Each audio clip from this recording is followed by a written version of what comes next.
an order at 9:30 this morning. I am going to go over some rules of engagement in the new virtual space in which we're meeting, and then we will need to take roll call in a little different way than we have in the past. But I'm going to go through those. Aloha, everyone. It's wonderful to see your faces, even though it's virtually.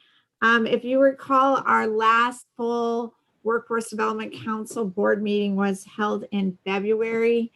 What a different world we live in today. It seems almost like a lifetime ago. And so thank you for your continued dedication and commitment. Our committees have continued to meet.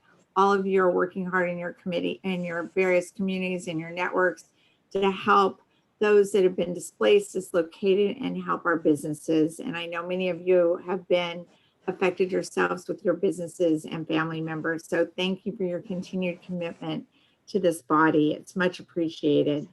So virtual meetings are allowed.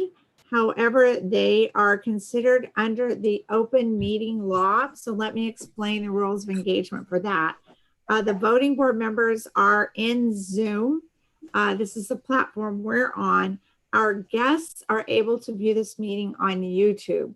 So we're actually co-broadcasting, if you will, on two virtual platforms to meet the goals of the open meeting law. So we're going to ask our guests to please write your name and organization in the YouTube chat box so that we can accurately reflect in our minutes who was present at our meeting today. So again, that is for our guests that are on the YouTube platform. Now, for those of you who are voting members or who are joining this meeting by the Zoom platform, which is from what I'm speaking from, we will be later entering a different Zoom room, which will be easily guided through the prompts on your screen. We will do that later for the executive session that has been published on our agenda. And then we will come back into this Zoom room in general session later. The public can remain on while the voting members are in executive session, and you'll have the opportunity to see a slideshow about the Workforce Development Council activities during that time prepared by our staff. So to officially say that I have quorum, as I declared our meeting open at 9:30, this is how we have to do it. I will now do a roll call for attendance, and the staff will be counting how many members are present. So please be ready to unmute yourself and stay present here so that our staff can get an accurate count. And then Allison's going to let me know that we have quorum present. So I'm going to be calling the roll call list. It's in alphabetical order. So Maureen Bates.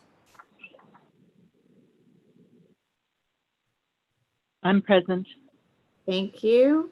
Manny Valbuena for Mayor Caldwell. Manny. Not hearing Manny. Rodney Lee for Jason Chang, representing the Oahu Workforce Development Board. Present. Thank you, Rodney. Senator Stanley Chang. Present. Thank you, Senator. David DeLuz from Hawaii Workforce Board. David. Present. Thank you. Yvette Gibson. Present. Vice Chair Alan Hayashi. Present. Kim Sparlin, representing Governor Ige. Present. Jason Ito. Present. Michael Kamiya. Michael? Okay. We'll look for Michael joining later. Glenn Kanishiga may be late. He is stuck on a call, so we'll look for Glenn as he logs in.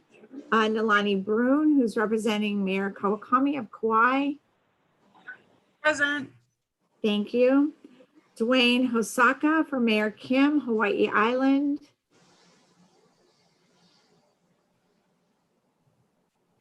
Dwayne? Okay. Helen Sampe for Superintendent Kishimoto. Present. Thank you. Ian Kitajima. Present. Sean Knox. Good morning, present. Bernadette Howard for UH President Lasner and Career Technical Education. Present. Thank you. Erica LaCroix for US President Lasner and the Community College System. Here. Thank you. Brian Lee. Here. Gladys Marone. I think it's supposed to be Gladys. Wayne Liu from DBED. Present. Welcome home, Wayne. Alicia Moy. Present. Rep Mark Nakashima.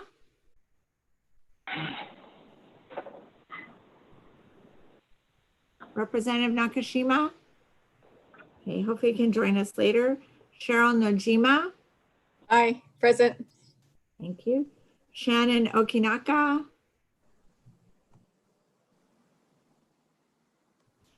Okay, our newly appointed Director of Department of Labor and Industrial Relations, Ann Eustachio, has let us know that she is detained on a national unemployment insurance call. So she hopefully will join us after 10 a.m. and we will introduce her at that time for any remarks.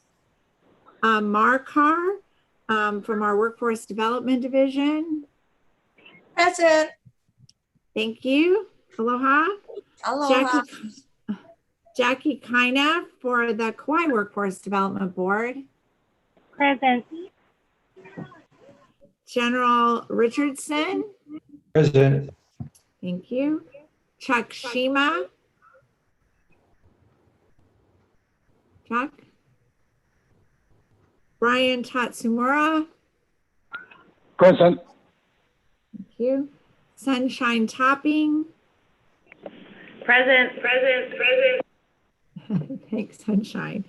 And welcome to my colleague, Joanne Inimasu, representing Mayor Victorino from the County Office of Economic Development Board. Hi, good morning. Morning, Joe. Winona Whitman. Present. Good morning. Good morning. I'm present with the W, Leslie Wilkins, and Karen Wong. Present. Thank you, everyone. I know it's a little painstaking, but it's much appreciated. We definitely have achieved quorum. Thank you. Our meeting is officially called to order with quorum present. So I have some updates from the chair's updates, and we'll move directly into agenda. Congratulations to our director, Jason Ito, who was elected as the new chair of the Honolulu Japanese Chamber of Commerce. Congrats, Jason, important work. Yvette Gibson has been elected to chair of the CTE Advisory Board, representing us well on that body, and Karen Wong is a new board member. Thank you both for serving on this body, and we look forward to continuing our partnership always with the University of Hawaii. Additionally, Yvette Gibson has agreed to take on the chair of the Sector Strategies and Career Pathways Committee. We want to give a special heartfelt mahalo to Sunshine Topping, who has chaired that committee with great leadership. She is actually ending her 8 years of service, 2 appointments to the WDC Board. Her leadership has been so valued and appreciated on the executive committee. She is going to remain on our board because the governor has not appointed her replacement as yet, so she will remain on the board. And during that time, she is going to join as a member of the Performance Measures and Accountability Committee. So thank you, Sunshine. New designees on the board that we're delighted to welcome. Kim Sparlin, thank you so much for representing Governor on this body. It's so important to have that liaisonship. Kim is the Director of Intergovernmental Relations and Policy for Governor's Office. As I mentioned earlier, Joanne Inimasu is the new director of the Maui Office of Economic Development, and she will represent Mayor Victorino. And Nalani Brune is now the director of the Kauai Office of Economic Development and will be the representative for Mayor Kawakami. Thank you and congratulations to all of you. Acting director, as I mentioned, for the Department of Labor is Ann Estokio, and we look forward to her joining us later. Jackie Kaina is vice chair of the Kauai County Workforce Development Board, and they currently have a vacancy, so she is serving as acting chair. So thank you, Jackie. As I mentioned earlier with my little welcome home comment, Wayne Liu, who aptly served the WDC staff in his research role, is with DBED. And so we're delighted that he will be representing DBED Director Mike McCartney on our board. So just wanted to let you know that Wayne, even though he transitioned departments, has not stopped and continues to show leadership on our pilot project with the National Governors Association, researching the on-demand pilot project so that we can understand the impacts of the gig workforce in our economy.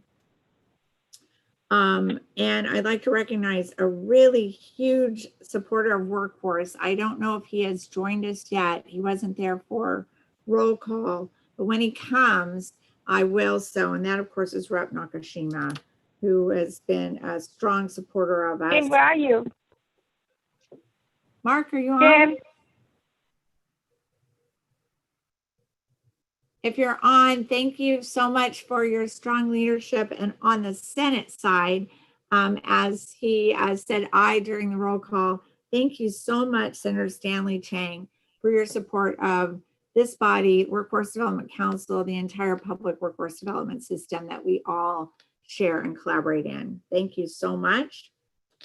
UH President David Lasner has designated Erica LaCroix, who is Vice President for Community Colleges, as his designee on this board.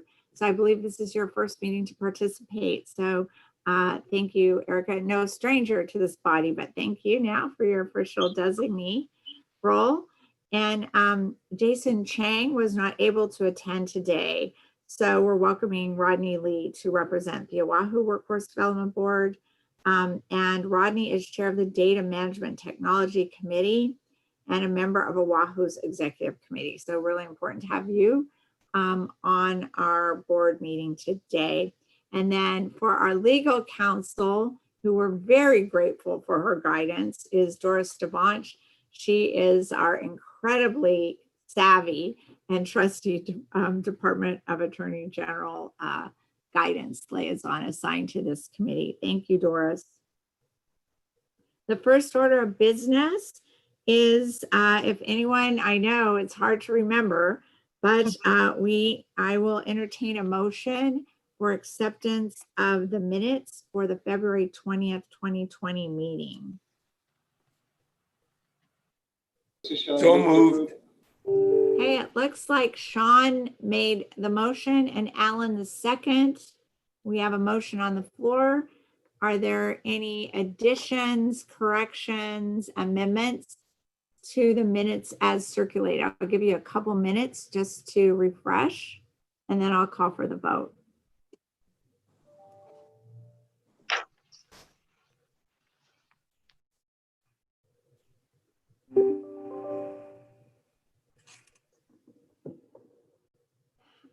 Okay, I'm not hearing any amendments or deletions.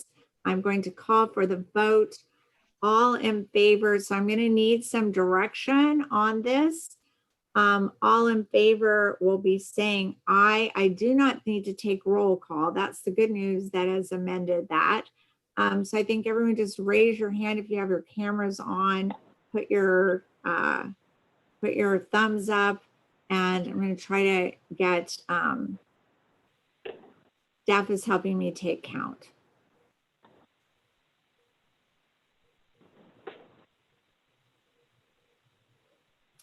Okay, any opposed? Seeing none, anyone asking for an abstention on the record? Yes, Kim and Erica are asking for extensions as clearly they were not official members of the board at that time. And Madam Chair, Wayne Liu on the chat said that since he wasn't there too, he would like to abstain. All right. So please let the record reflect that. Just to let you know, I am not monitoring the chat, but our staff is monitoring the chat. So please feel free to put anything in the chat that you need, to bring up if you're having microphone difficulties, if I've overlooked calling on you, or for just what Wayne did. Staff is actively monitoring the chat and they'll let me know. All right, great. The minutes for our February 20th meeting were approved as circulated. Thank you. So the next order of business is, as we are delighted to welcome Kim Sparlin to our first meeting, and just wanted to know if you had anything you wanted to say from the governor's office. You will have that, liaison place on our agenda as a recurring agenda item. And again, thank you very much for joining us. No, thank you. I'm excited. And I'm sorry I missed the last meeting. Every now and then I've got conflicting board meetings, and we have an important vote. Understand. Just want to thank everyone so much for the hard work to help our workforce transition through this crisis. This really is a critical time that will determine not only the near future of our workforce, but has the potential to just completely and permanently change it moving forward. So it's scary, it's exciting, it's groundbreaking, which means there's no roadmap. And I'm excited about the leaders in this room, the leaders that we tap into to help with that transition. There's been a lot of focus on health right now, understandably, for sure. It needs to be, as was stated in another meeting I was in this morning, until we shore up the public health infrastructure and take care of the health crisis, the economic crisis won't be able to take care of itself. But we can't be distracted by that, and we have to make sure that we are ready to help those come out of this and transition to a new and hopefully stronger future for themselves and for their family. There's a lot of our neighbors and our family members that just haven't had the time and capital to skill up, and now there's time, so it's an exciting time, and we want to make sure that there's some promise that comes out of this and not just the scariness of the uncertainty. We have, like I said, we have an opportunity to help the workforce transition and skill up. And while the work just doesn't get the attention it deserves, it's so important that it's not lost on, obviously myself and as a conduit to the governor, but to the governor, as well as the departments throughout the state. So I look forward to today's reports and hearing about the progress being made and how we're going to help our community bounce back stronger. Thank you, Hey, Kim. Kim. Go ahead, Sure. Alan. Excuse me, I didn't, yeah. Just a question for Kim. Is the navigator's office, is Alan Oshima still active, or where does that stand? Just curious. Nope, it's still active. They're still working on metrics and still working on, some of the triggers that will help us move to the next levels. So yes, definitely still very active. Thank you. Thank you, Kim. Any other questions for Kim? All right, thank you. We'll move on. The next item on the agenda was to hear from our new DLIR director. Please, staff, if you'll let me know when she joins the meeting, we will come back to her and amend the agenda to accommodate her schedule. So on that, I'm going to move into our first presentation, which I'm really excited about. The executive committee and I had a chance to get a preview, although I know that there have been some updates to it since. So if you recall, before we enter the COVID-19 environment that's changed our lives, we're very actively participating in a strategic plan for board engagement and our own metrics of how we could measure ourselves in moving the dial and making a difference. And we had contracted with a wonderful partner firm Olamana Loomis. And you remember this person as facilitating our strategic plans and presenting. He has stayed focused on the goal and focused on the football throughout this environment, but he has a different role with continuing to carry that football. And of course, that is Ka'ala Souza, who is now part of the Workforce Development Council team, thanks to Allison's understanding of how we can engage talent during this very crazy hiring situation with the state. He's on an 89-day hire with us to really focus his full attention on this. So with that, Ka'ala, we're delighted to have you as part of the team. You always have been. And I'm going to turn it over to you to share the updates on our strategic plan that has now become a guiding light for workforce resiliency. Thanks, Ka'ala. Thank you very much, Leslie, and aloha kako to us all here, to everybody. Interestingly enough, I think that strategic plan that we worked on could be one of the very few strategic plans coming out of 2019 that are still relevant today. Because who would have thought? I remember us talking about like, oh, there could be something like, I don't know, have you guys heard of the coronavirus? You know, I remember actually asking that question, and it's really become a real thing. And so one of the core two pieces of that had to do with helping to create resiliency in the workforce. And so now what we've done is morphed into what we're calling this Workforce Resiliency Initiative. I've spoken to many of you about it. So like, I'm not new to WDC, but new to this particular position. And the team at WDC, from my perspective, is doing even better work and more work than I thought. So kudos to those guys, and I'm proud to be a part of this. If I could, I'm going to share with you my screen, and I have a presentation that I tried to keep as short as possible. And the problem is when I'm super confused, I tend to talk a lot. And so that is the big problem for me. I'm going to, let me see, get onto this thing, share my keynote here with you. And what you should be looking at, and please help me if that's not true, it should be like one white screen that says definition, scope, context. Is that correct? Good. So in this presentation, in this particular section that I have only a limited amount of time, Allison just sent me a text reminding me that I have like, was it 2 hours, Allison? No, I think it's 20 minutes. So I'm gonna try to keep this as quickly as possible. But we're gonna be talking about the definitions of this Workforce Resiliency Initiative, kind of the scope. I have to give you the context of it before we can get into the concept, because the context sort of drives where we're at. And so what I wanna do is start off with this particular idea and ground us in the place that we're from here in Hawaii. It's a Olevo no Eau for those of you who can't see if you're jumping on this call from a phone or something, but it's an Olevo no Eau with a picture of the a'ali'i plant. And the proverb says, "He a'ali'i kumakani mayau, aohe makani nana e kula'i," which kind of means something like, I'm the wind resisting a'ali'i plant, which means I stand against that wind, and there's no wind that's going to be able to push me over. And when we talk about resiliency, the a'ali'i for me is this living like example of what that means, to bend and to not break. And so this Olelo no Eau, again, we're in Hawaii, and got to represent starting off with that. So to give you some context here again in the approach, there's maybe 4 steps here I want to go over, but essentially when I first began, the idea here is to research what the future holds for work, what the future jobs are going to be, the future tasks and the skills. And the key thing here, and one of the benefits that I've realized over the last couple of months, is the WDC board members and other stakeholders offer such diverse insight into our workforce. It's awesome. So, you know, all the industry sectors, organizations represented give us so much feedback. And I went and asked them questions about, you know, what are the changes are going to be like in your industry, in your company? What changes in training are you trying to implement? What do you wish you would have done?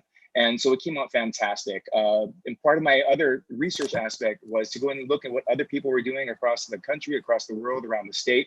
And one of the key things I found out was the future cannot be found on a Google search, which, you know, I tried, I really tried. I Googled the heck out of what is the future of work. And so I got tons of stuff. but we still are in this unknown area. And I've heard, I think, the word resiliency more in the last couple of months than I have in my entire life. But the only other word I've heard is more than that is unprecedented. So the other thing in terms of our approach is to identify the places that are already resilient, the companies, the industries, the organizations here in Hawaii that have been able to stand strong and bend but not break, like the a'ali'i, in the face of this economic catastrophe. And there's a quote from a guy named William Gibson, who is a science fiction writer, and it's really stuck with me. It's one of the first things I highlighted back in the day. And he says that the future is already here. It's just not evenly distributed. And what that means for us is that we're not having to reinvent the future. We just need to get the future distributed to everybody. And so there's people who are resilient, and then there's people who are taking a hit, a significant shot from this, the way that COVID-19 has impacted our world. And again, the idea, we don't have to reinvent the future. We don't have to invent what's going on. We just need to find who's doing good stuff. And there are places and organizations and companies in Hawaii and around the world and the country that are doing this already. So we need to link into that. Thirdly, the approach for us was to try and work with as many people as possible and develop collaborative relationships so that we can see the entire elephant. And so I'm still kind of piecing my way through that. Lastly is to synthesize this data and to move it into something that we can turn into some kind of actionable items. And this particular presentation I'm giving to you is that initial synthesis of what I've found from talking to a whole bunch of you guys that are on this call right now and getting the feedback from you and putting the puzzle piece together. I'm not sure if you guys have done this, but I'm working on the first physical puzzle that I have worked on since I was a child. And I think the COVID-19 has brought us a 1,000-piece puzzle into my house right now. I'm going into this, the first thing that we had to do is figure out what the Workforce Resiliency Initiative was.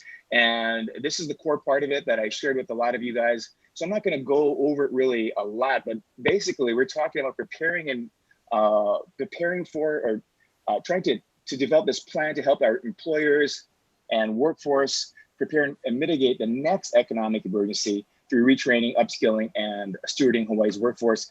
This part is key. This is the next economic emergency, though I did have to cross out next because that could happen tomorrow. Though we're in one right now, I guess so it can't be the next, but it's gonna be future. And the whole point of this is that this is not to respond to some of the immediate needs right now. We just can't. When we put the word resiliency inside here, it's gonna take time to plant some seeds and to nurture, to water, and then to develop. So it's gonna take some years, and we're looking at a 3-year plan to get this started and to look at some fruitfulness in the future.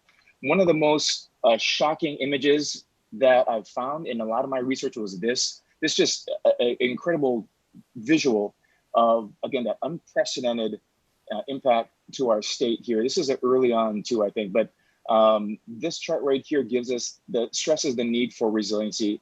I went and copied and pasted the dictionary definition of resiliency, again, because I've heard it so many different places. This is from Webster.com. But resiliency talks about this idea of the ability to return, of something to return to its original size and shape after being compressed or deformed. And there's other avenues or aspects of resiliency that I think that we need to stress, and I want to stress right now in our initiative at WDC, because what happens basically is that this bouncing ball here represents kind of the other B, not just bending, but the ability to bounce back from some kind of economic shock. The other B would be buoyant, right? Somebody pushes your head under the water, something pushes your head under the water, you're buoyant enough to come back to the surface. But the idea here for us is that, at least in this WDC initiative, is that we can't just go back to this line that we're at. And instead, we need to do what a lot of businesses call this this +1 idea, where it's resiliency +1. And so we have this initial baseline, but if we can take that baseline and start to moving up, this is the concept here, basically moving us to a new baseline of skills that can take us into a new area of work. Because just going back to the original size is going to keep us vulnerable in the future to the next COVID-25 or something. So we can't just go back and get people jobs. We have to go back and give them a +1. So resiliency plus something to get a little bit higher than when we started. So not just to the surface, but above that. And this essentially is this new baseline of skills that I want to stress. And so if you get nothing else from this, too long, did not listen to the rest of it. would be, we need a new baseline of skills. Real quickly, some further context on this. You know, we don't know a lot, and so I have to cross out this no part. But what I found in talking to the board members and other stakeholders here is that there are low-hanging fruits that we need to pay attention to. So if we're trying to retrain, upskill places like, sectors like the healthcare sector, construction, technology, I mean, everybody has been impacted by COVID-19. So that's not, you know, there's no safe place, but there are safer places, and those places are. And so there's low-hanging fruit in here.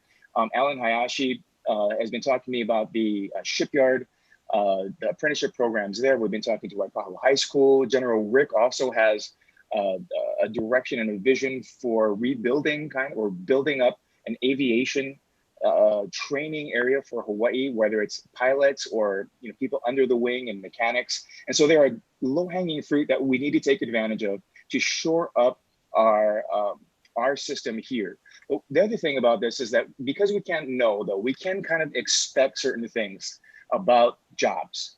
And again, you can't Google this, you know, we can't Google what the future jobs are going to be, but we can track trends. And this is actually a slide that I just copied and pasted from Coursera, who is trying to sell their services, and I'm not against them or for them, but they're super cool here. The source was from the World Economic Forum, and they're saying 42% of the jobs in 2022, so a little over a year and a half from now, are going to be requiring a completely different skill set. And this is critical because we can't just think that how many words per minute you type is the kind of skill that's going to be, it's going to keep you, keep getting food on the table for you.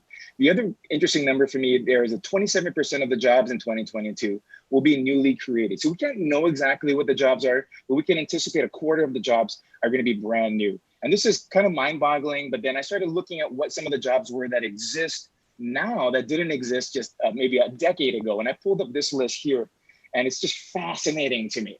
You know, the app developer, you know, I mean, without the iPhone in 2007, we wouldn't have the app store, and so we wouldn't have app developers. But social media manager probably blows my mind. And I wanted to show you a quick picture from a job listing that I saw from the Molokai Livestock Cooperative. This is my favorite place to buy meat when I go to Molokai. But see if I can, I don't know if I can actually show this, but if you look down at the responsibilities and duties, you'll see things that I think are standard for an office assistant: communication skills, customer service skills, filing skills even. But then you have marketing skills, the ability to market on online platforms such as Instagram, Facebook, etc. When did that become a skill that just like a standard office assistant skill? And then tech able, ability to use various software such as Google Docs, spreadsheets, forms. I read through those and I thought to myself, holy smokes, I may not be qualified to take this job. You know, I'm gonna have to outsource some of these things. But Uber driver was not a job. Nobody could have anticipated that if it wasn't for the ubiquity of the smartphones, GPS being able to do that. We would not have that now. Podcast producer is another interesting one for me. That's a job. And before we think about like, oh, you know, these like, you know, kids, or it's not really a legitimate, real job, I'm not sure if too many people are going to disagree with Joe Rogan here, who, you know, his Spotify deal is $1 gazillion as a podcast, not a producer. He hires somebody for that. And the idea here is that we need these skills, these new skills, to be able to leverage our ability to work, to have a income, to have a job. So these are some of those jobs like YouTube content creators, Instagram influencers. Who would have thought, right? So we don't know exactly what the jobs are going to be, but we can expect there's going to be some changes in a couple of years from now. The tasks are going to be automated. A whole bunch of those that we thought could always be some kind of fallback for us for people as first jobs or even second or third jobs are just going to be handled by AI, by automation. One of the, when you start looking at skills, I found a quote from this guy who's a chief learning officer over at McKinsey, these consultants. And he says, this is the best time for people who have the right skills and right education because there are tremendous opportunities. Then he says this, it's also the worst time in history for people who have ordinary skills and education. And notice that this is in 2017. So he's probably kicking himself for using that worst time in history, because this is going to be like probably the worst time ever. So getting a kind of synthesizing some of the feedback from my discussion with all of you as board members and many of you as stakeholders who are on this call right now, I've put together this little picture here. It's not a lot. There's really 10 skills that have been identified by the board, by board members, and again, stakeholders that I've talked to. I haven't put a lot of other things on here from some of the other research, but this really highlights some of the key things for us. And when I start pulling out the ones that are going to be those critical sort of pivot point things that need to be included in a new baseline of skills, we find that when I ask people, what does your organization need? What does your company need? What does your industry going to need going forward? Technology skills almost automatically comes up. And then when I ask them what those technology skills are, you know, Jason talked about hotel skills, gives me probably the best, you know, clearest example of, we're not talking about everybody has to code or be able to create a computer from scratch or build one from scratch. Jason told me that if you have somebody as a front desk or concierge kind of person helping a guest, the ability to text a guest that their room was ready is a technology skill. And that was the most concrete example that I'd seen. And a lot of us on this call are on Zoom, and we think, oh, that's such an easy thing. But if you've been working the front desk at a hotel for 25, 30 years, you know, you don't have any technology skills, you can't go get an Uber job. Your Uber job still needs you to be able to leverage that iPhone or that Android device to be able to get to a place where you can make money. So learnability is another thing that a whole bunch of the board members have identified and stressed. We need people, you know, we can teach some of the other skills, but the ability for you know, an employee to be able to teach themselves or be open to learning is a huge thing. Problem solving skills, I heard this so much. Sharon from Hawaiian Airlines said that, you know, they're trying to move, when I asked her about automation and AI, trying to move these sort of transactional processes to automation. And, you know, checking in, you don't have to talk to anybody. But when there's a problem, she says, she wants somebody who has communication skills, can solve problems, maybe creatively, to help people deal with their problems. So we're not going to, you know, contract out to automation to deal with angry, upset customers. We need people there. So we need people with problem solving skills, and then the classic soft skills, or I think, Leslie, what you're calling success skills or power skills. Those are the things that I heard over and over. So we can't really know what the jobs are, but we do know that if we're packing for an uncertain, unknown future, that these are the things that need to be in our suitcase. We don't know where we're going to be going in the specific skills, but if we have a base or a foundation, a new baseline of this is going to be helpful for us. Alvin Toffler is a futurist and author who wrote that the illiterate of the 21st century will not be those who cannot read and write, but those who cannot learn, unlearn, and relearn. And I had to, you know, all respect to Alvin, drop in this little addition, using computers. When I say computer technology, I'm talking about the word computer as a placeholder or a catch-all type of term for digital devices, tablets, you know, laptops, desktops, phones, watches, Google glasses, robots, you know, whatever input-output devices that we're going to be able to, that we're going to have access to. And we need to be able to learn, unlearn, relearn using those and through those. Georgia State University had put up some information on talking about digital literacy and computer skills. And this stood out to me, where they said the digitally literate think differently from the literate, just as the literate thought differently from their predecessors in oral traditions. So just because you can, if you can use your smartphone, you can leverage your computer in a way to solve problems. If you can create, this is why I'm in favor, by the way, of coding being taught at all levels of school, from elementary all the way up, not so that we create coders, but that we change the way people think. So if you can use Microsoft Word, that's great. But if you can use Microsoft Access and you can create databases, and you know how the a relational database operates, at least a little, it changes the way you think about technology. And so we need to do this for people. The mere fact that we're having this conversation on Zoom right now, and that you're listening to me either on Zoom or on YouTube, it highlights the fact that you are in that privileged group that have options, that you have the skills, you have the technology, you have the wherewithal to be able to pick and choose where you're going. And so this kind of brings up that classic problem. I think Sandra from the Big Island WDB had told me, you know, like the stressing, you know, if you give somebody a fish, You feed them for a day. If you teach them how to fish, you feed them for a lifetime. Alan Tang had told me, there's a third option, Kala, that you need to include in there as well, which is you can teach people how to do aquaculture so they can start their own business. But the idea here is, what is it? Do we give them fish or do we teach them how to fish? And I think the answer is yes to both of those, because if I don't have a job right now, I need fish right now, which is why like the Chamber of Commerce, Hawaii is hiring. What they're doing to get people connected to jobs immediately is critical. I need to eat tonight. And if somebody wants to give me ahi, I'm taking that automatic. I don't care if I have a job or what. When you're gonna give me ahi, I'm on that. But I also need to learn how to catch that fish for myself. And then I'm gonna need a pole, I need tackle. And so the broadband hui that Bert Lum is working on is also critical. We need to have access to that. The Hawaii Hope organization, I've been talking to them as well, getting computers into them. These are all things that we need to participate in so that we can elevate to this new baseline. Eric Hoffer is another philosopher, I guess I would say, an author. And he says, in a time of drastic change, it's the learners who inherit the future. The learned usually find themselves equipped to live in a world that no longer exists. So if you have skills from 5-10 years ago, it's time to upgrade. Who would have thought we've been having meetings like this? I have to learn, movie, digital editing, what the heck?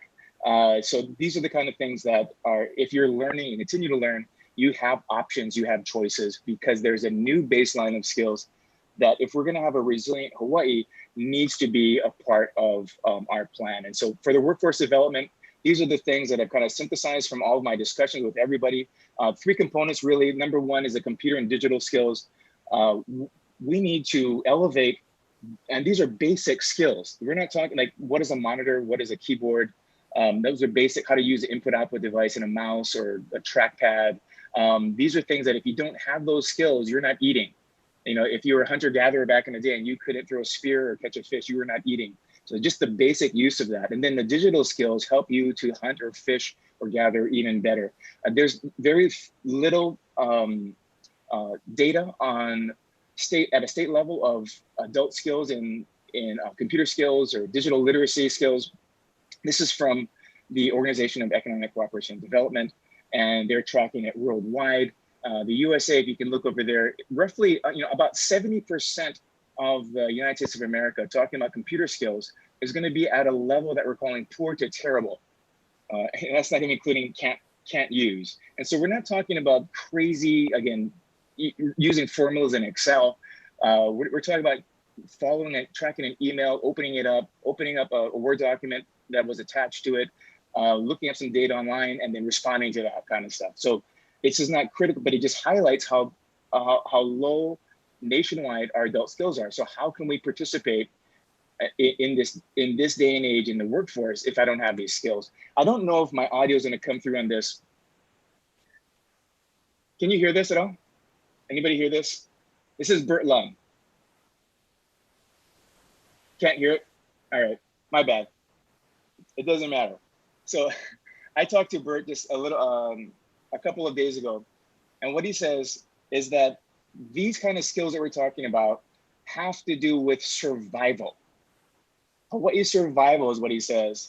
Their ability to be competitive and be in the 21st century depends on this. So this is huge for where we're at. Bert's been talking about this kind of stuff for years, and really the big push and impetus is what's happening now with COVID-19. Much like when we start talking about people trying to do something bad like smoking, it takes maybe a heart attack to get that motivation up. The second aspect of this, the 3 components really, the new baseline is problem solving skills. Just think if you had somebody who was digitally literate, could use a computer, right? So digitally literate, and had creative problem solving skills. We don't have to find jobs for people who have these skills. They find jobs for themselves. They solve their own problems. This is an example of design thinking. Ian from Oceanet on our board here has access to this. And I wouldn't have used design thinking, except that here in Hawaii, we have a crazy resource there with Ian to try and get this skill propagated across our state. So like 100,000 kids in schools have already been exposed to this. And I think more adults in the workforce. I would love 100% of our legislature to go through a design thinking class, at least half day. That would be my dream. A whole day would be the dream. That'd be number 2. The third part of this is professional skills. Again, going back to those soft skills, identifying the fact that over 80% of your success comes from your ability to collaborate, communicate, negotiate with people. So as I start to end here and close, one of the things that it stood out, I don't know who said this. Everybody said Abraham Lincoln to, I don't know, JFK or my dad, my grandpa, I don't know. But the best way to predict your future is to create it. And if we can take some of these things, take the low-hanging fruit and elevate these into a new baseline of skills, we're good. You know, in the Western culture, there's always a tendency to look forward and ignore the past. The Hawaiian culture, we look back as well. And I want to show you this picture.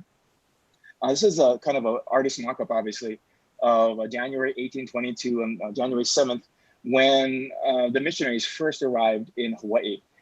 And in the back, and this is kind of the key thing, in the back on that boat, you can't see it. I don't know if it's even there, but there's a picture. The picture of that boat doesn't show the printing press that the missionaries brought with them. So a year and 8 months after they arrived, they got some permission from the government, from the elite, to start teaching and printing the language of the Hawaiian people. And so this is important for me because what happened was it changed the entire nation. All of the population in Hawaii, the Native Hawaiian population, everybody who was there wanted access to these books, to be able to read, to look at the palapala, to be able to access these kind of things. But there was a stoppage just because they only had one of these things. Queen Ka'ahumanu very famously said this on a trip to the Big Island, to Hawaii Island, when she arrived at one of her friends' house, and there's so many people around who wanted to have, who've been waiting for her to come, just to ask her, to beg her for books. And she said this famously: "Many are the people, few are the books. Tell the long necks back in Honolulu to send 800 more books here to Hawaii Island." And so what happened from this, and from 1820 to about 1832, maybe 12 years, Hawaii ended up becoming a nation with one of the highest literacy rates in the world. So it was 91 to 95% literate.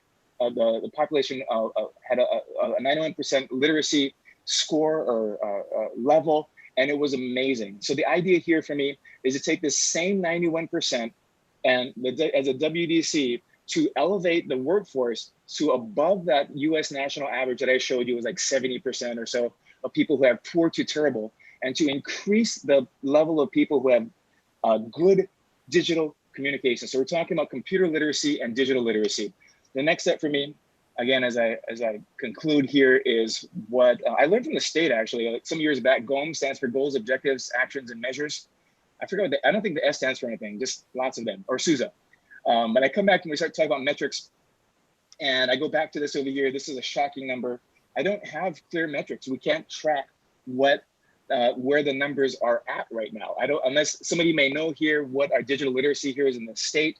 I know what our reading literacy is, like 1 out of 6 people are not literate, but I can't tell that. I don't have that metric available, but we may have to, we may not have to. We know that the nation is bad, and if we can do this. And so this is extensive, and I wanna be clear that, you know, at workforce development, WDC, the W stands for workforce. And so when we look at the numbers here from the Department of Labor, you know, and we look at the 19% or so that I kind of highlighted here, 20% that shows up in May.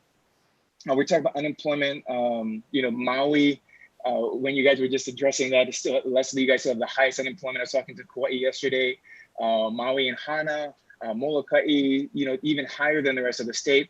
But even if we took 20% of our workforce and we use that as a target rather than the entire, I mean, because not everybody is going to be terrible or poor. But if we took 20% of the workforce, and, you know, we're talking about 130, 140, 150,000 people that we would have to train, retrain, skill and upskill and reskill, then that's something that's achievable. I'm super open if the board wants to say, no, we need to extend this to every single person in the state.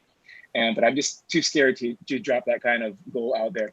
So we're looking at a 3-year plan. Initially, in my mind, this number is given to me as a $10 million budget. And this is coming out of, you know, where our leaders can find us money, like Mr. Case, Maisie Hirono, had said, come to us, give us something. What do we need? And so we can take this, but $10 million is not even that much.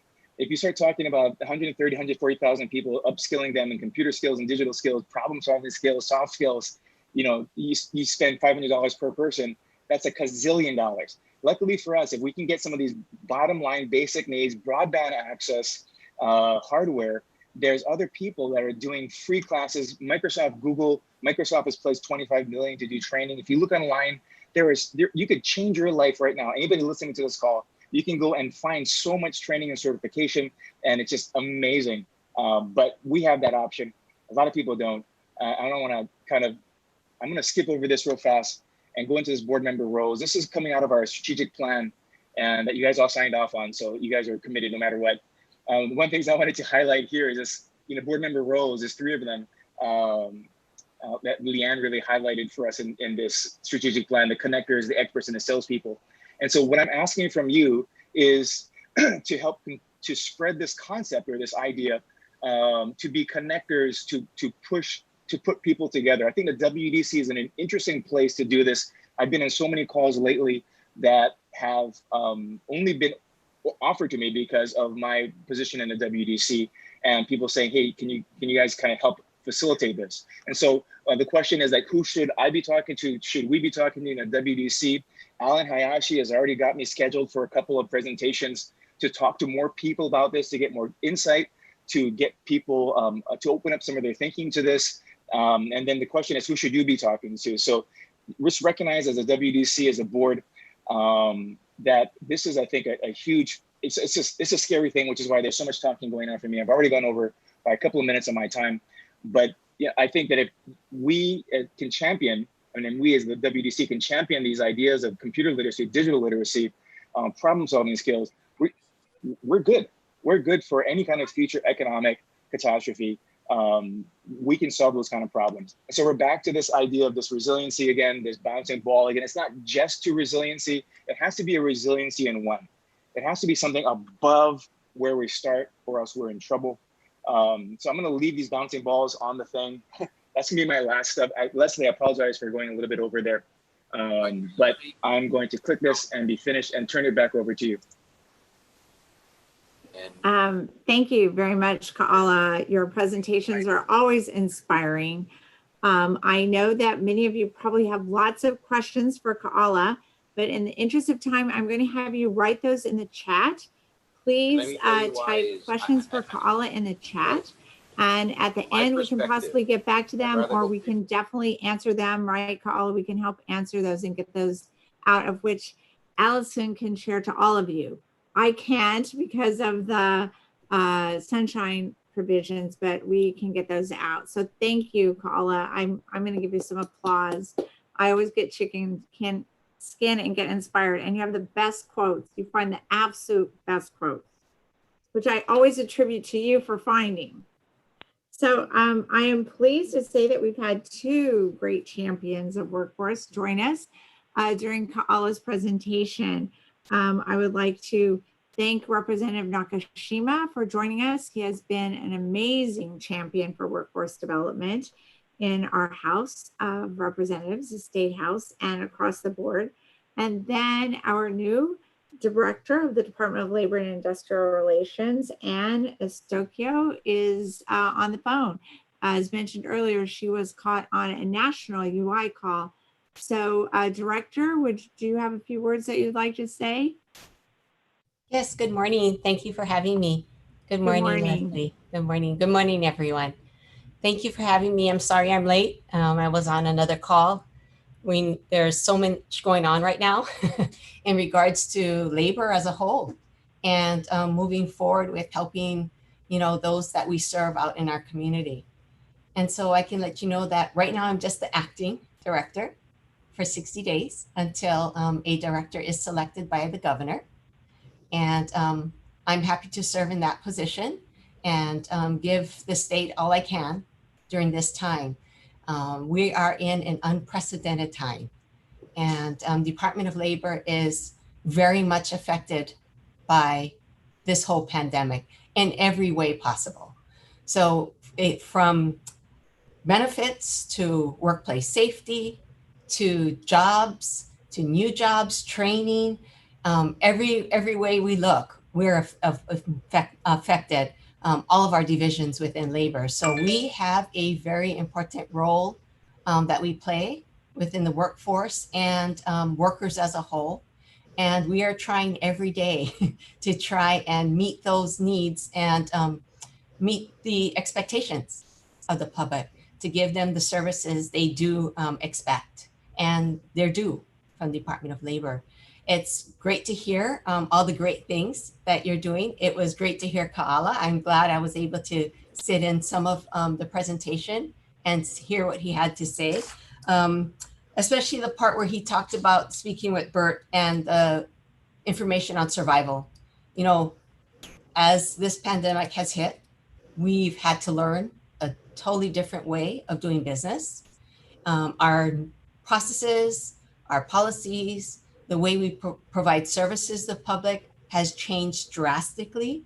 We're still learning day by day on how to provide those services to the public in a way where we can best suit them, as well as being able to provide all of the required policies, procedures, and work, I guess, processes that we're supposed to provide to the public. And so we know that through this process, the way we do business has changed. We know that we can change. We know that we can provide services in many different ways. For instance, telework. That's something we thought we never could do. We thought that that realm of the job market was very small and far away from us and not really something we could attain right now. But we've learned that that is definitely not the case. We've moved forward. We've been able to provide services through technology in ways that we never thought we could before.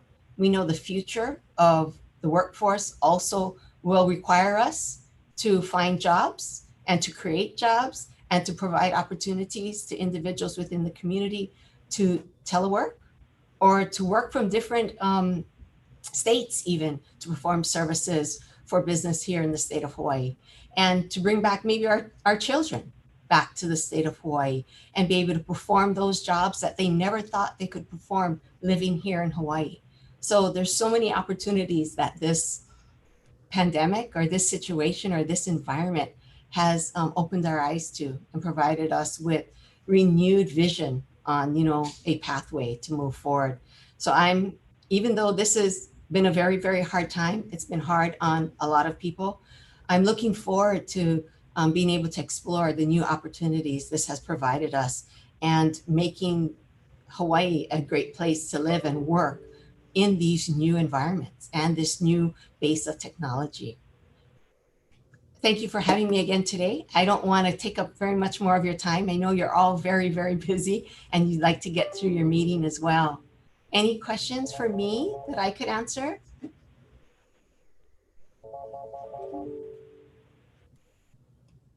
Any questions for Director? I'm not seeing any. Sunshine. Can everybody hear me? Oh, go ahead. Yes, Sunshine, go ahead. I just want to say, Anne, I mean, as somebody who probably has a pretty stressful job right now, yours, thank you for stepping up. Thank you for being willing to take all this on. It's just, you know, we're here to support you to the extent that we can, but man, we really appreciate you. So hang in there. Thank you, Sunshine. I appreciate that. Thank you so much. I think we all concur that you probably have one of the most difficult and demanding jobs in our state right now. So I think we all echo what Sunshine said, our gratitude and how we can help. Please call upon us. Thank you, Leslie. Thank you. And if you all need help, you can also reach out to me. You know, we're here, we're trying our very best to do what we need to do. And so if you need me as well, please reach out to me. All right. Thank you so much. Thank you. Thank you very much.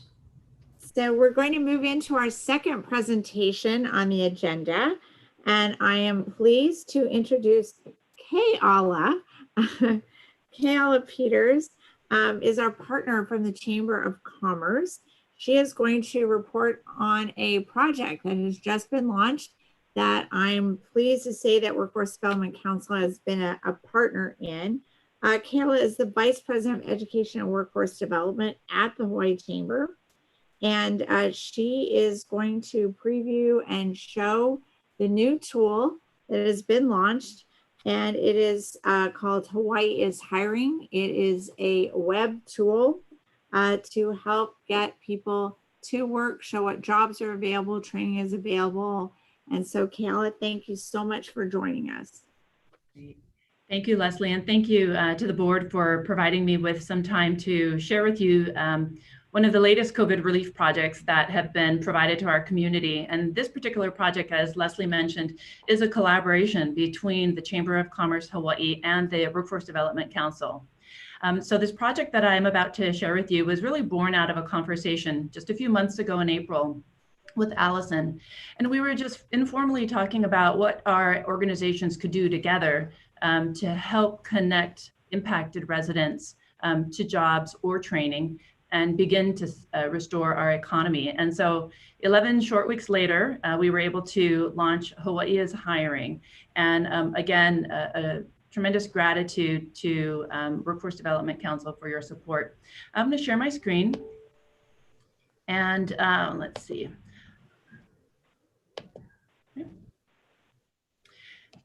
Get rid of our photos. There we go.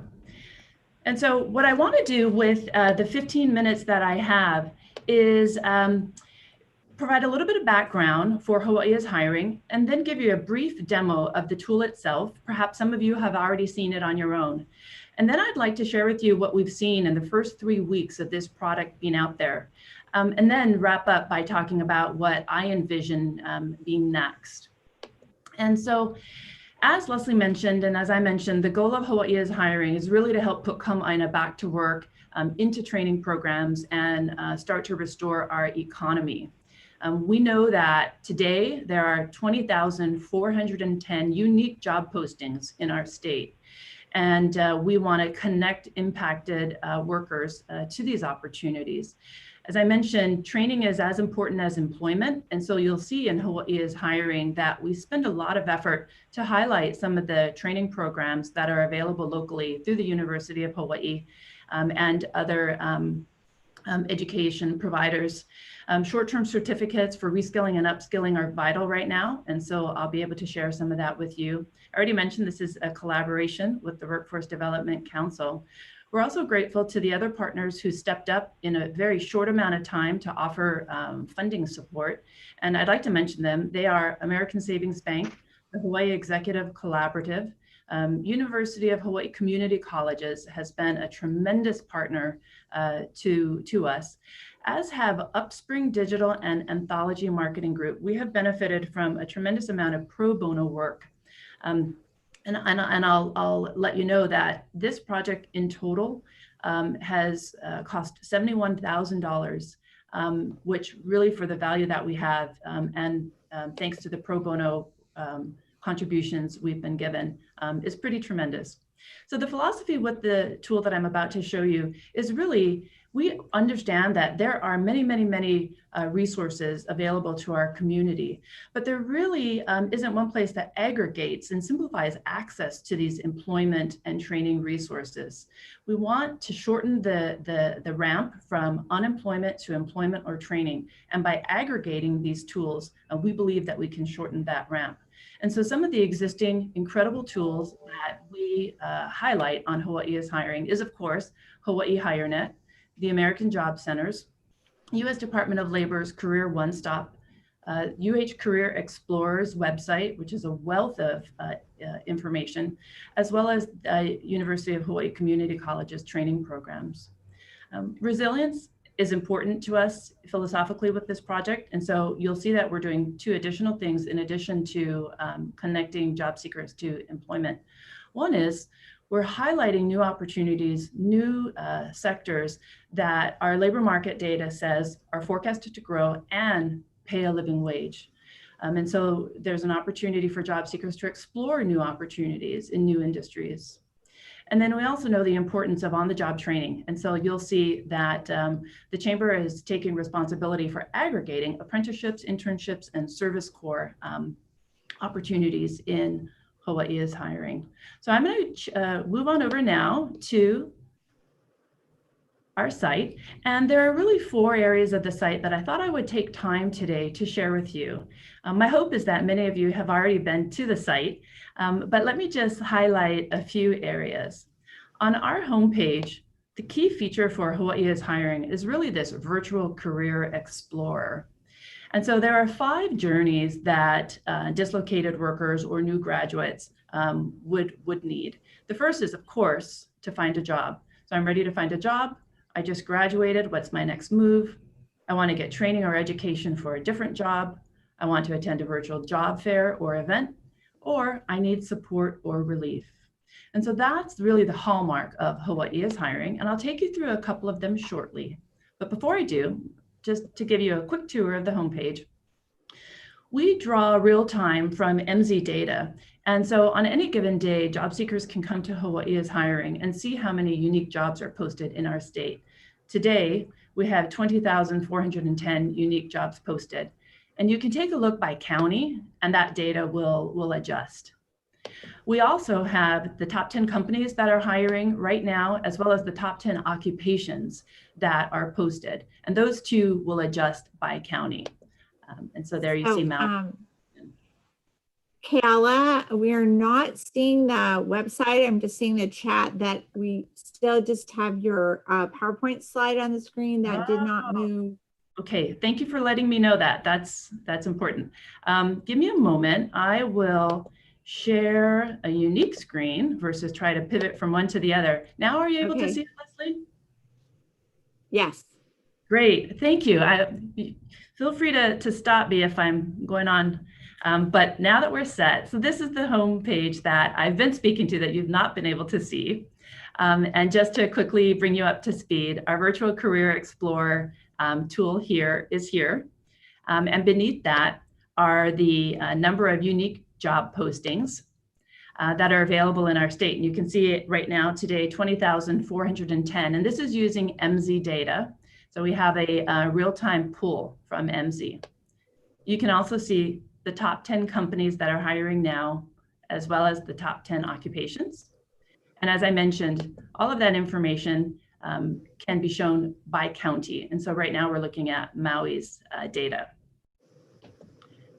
Just to finish up on the homepage before I take you to 2 other sections of the site, I mentioned highlighting in-demand industries that are forecasted to grow and pay a living wage. On our homepage, we highlight healthcare, building and construction, natural resources, 3 either in-demand or emerging sectors that we want job seekers to begin to explore.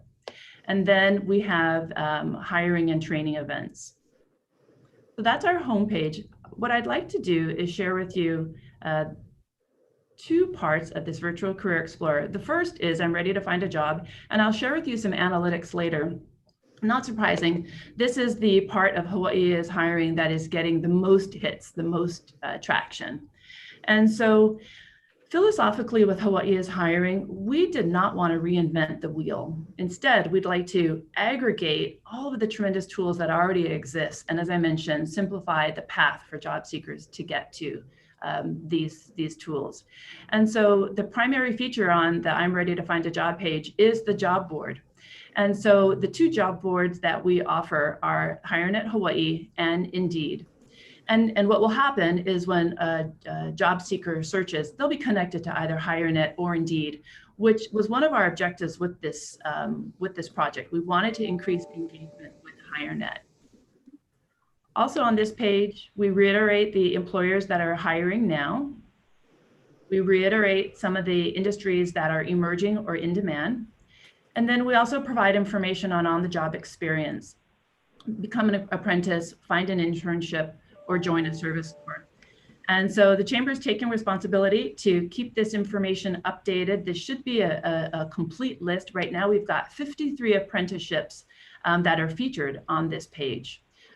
The same is true for internships. Our hope is that that internship list will grow, and we're going to make a concerted effort to grow internship opportunities in our state. A couple of things that I'd like to also point out on this page. We want to put resources into job seekers' hands, one of which is to register on HireNet, and the other is to find an American Job Center near you. And so we have information for each of the AJCs. So that's what happens if job seekers would like to find a job. I want to take a moment to share with you our section that highlights training and education. For this part of the site, we've worked closely with our University of Hawaii Community College teams from each of the campuses. And so the information that's available to job seekers here is by industry. And so the 10 industries that have been identified based on the SEDS and based on LMI are here. And if we select natural resources, we'll use that as an example this morning. The type of information for a job seeker that's available, if they're considering potentially pivoting from one industry to natural resources, we give them some sort of rhetorical questions to ask themselves and a career overview. But we also want them to start to consider what the certifications are that they can gain to begin a career in a natural resources arena. So we have the certifications, 2-year degrees and 4-year degrees here. But we've spent a lot of time working with the UHCCs to actually list some of the certifications that would be most meaningful to begin a career in natural resources. So clean energy, aquaculture, conservation. And each of these actually link out to the program page within the UH system website. And that's just natural resources. The same can be found for 9 other industries. And we also have a featured resource on each page. Okay. The last area that I want to share with you before I talk about what we've experienced in the last 3 weeks is this area, Explore Industries. So as I mentioned, there are 10 industries that we'd really like to heighten awareness of and generate interest in. And these have been selected because they're identified in the SEDS, and our LMI tells us that there's forecasted growth and, again, living wage opportunities. And so for each of these, there's a wealth of information. We'll go to healthcare, for instance, and leaning on the UH Career Explorer site for each industry, we talk about projected demand, the types of jobs, the salary ranges, what's the risk of automation for this particular industry. We help job seekers understand what they need to do to get started, what's the training and education that they might consider getting, where are places where they can gain experience, what are some of the financial aid opportunities that exist, and what are some resources that they might need just to get their foot in the door.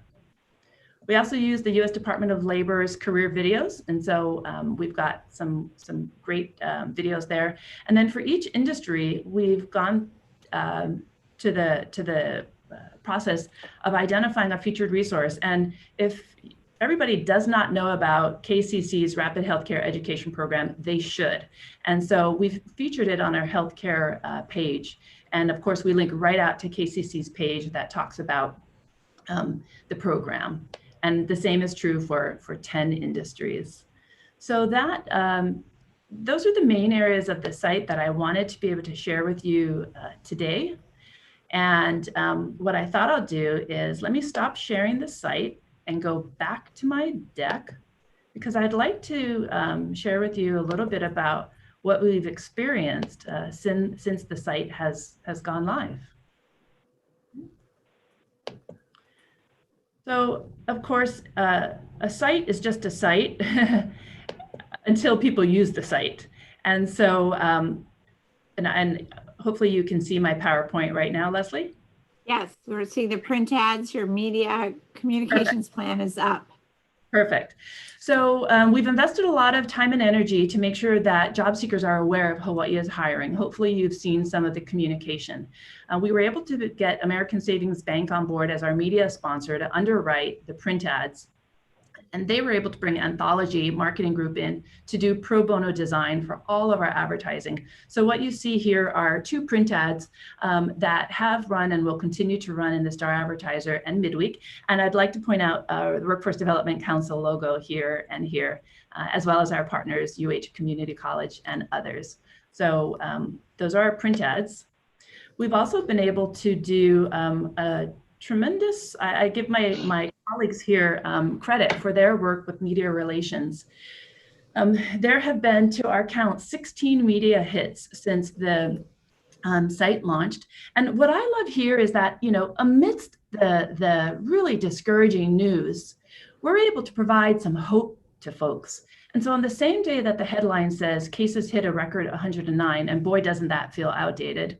On that same day, they can see a story about Hawaii is hiring and read down here a quote from Allison about Workforce Development Council's involvement. There have been, as I mentioned, a number of hits, and just, I think it was yesterday, right, Erica? There was a photo shoot for an upcoming midweek cover. So you should see that on August 26th. And really with all of our media relations, we're wanting to highlight this private-public partnership that has brought this resource to our community. And so the midweek cover has the Chamber of Commerce, the University of Hawaii, Erica, as well as American Savings Bank. And darn if it weren't for the quarantine, Leslie Wilkins would have been on that cover too. But Leslie, we're going to have you in the story. And so that was just yesterday. I also want to mention that television PSAs will begin running later this month as well. And our media partners are providing all of that as PSA coverage. So a great amount of media there. Social media has been an important element as well to make sure that dislocated workers are aware of this resource.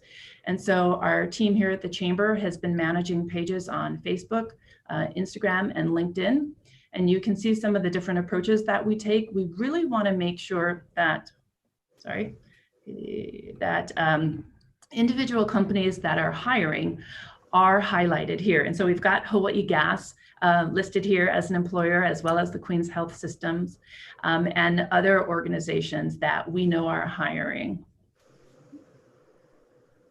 Just yesterday, I don't know if anyone had the chance to tune in, but the Chamber boldly went into the unknown yesterday and hosted what I felt was a smashing success of a virtual job fair. So it was a Hawaii is Hiring virtual job fair. We had, by our last count, 525 job seekers register. We had 25 employers host virtual employer booths, and we were able to offer 5 workshops. My favorite feature, actually, which I don't have listed here, but that's the top left photo, we had sort of a speed dating option. So at any time, these 525 job seekers and the employers could go into a networking room, and you would see a 10-second countdown, and you'd immediately be connected with somebody at random. And so this is me being connected with Sophia, and we had 2.5 minutes for Sophia to pitch herself to me. And I'll tell you, good on them. Everybody friended me on LinkedIn that I had a networking session with.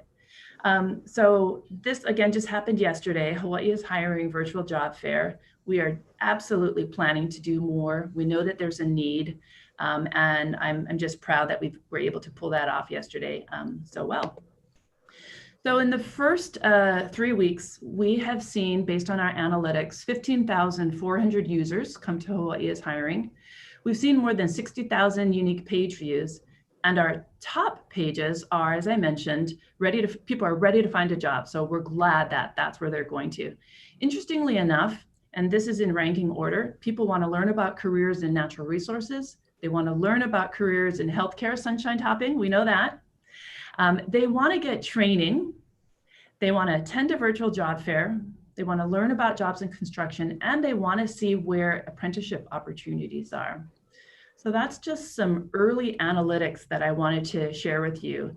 And when we think about success metrics for Hawaii is Hiring, we won't be able to quantify the number of individuals that gain employment or end up in a training program, because remember, we're connecting people out to the various employers and educators. So these analytics are really important to us.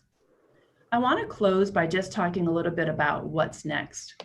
And what's next is, so Hawaii is Hiring 2.0. As I mentioned, we stood this up in 11 weeks on a shoestring budget, working really around the clock to make this happen. And so we had to prioritize what made it in phase 1. Phase 2 is something that I'm eager to start to move on. What We're prioritizing based on good input from people like Allison's team.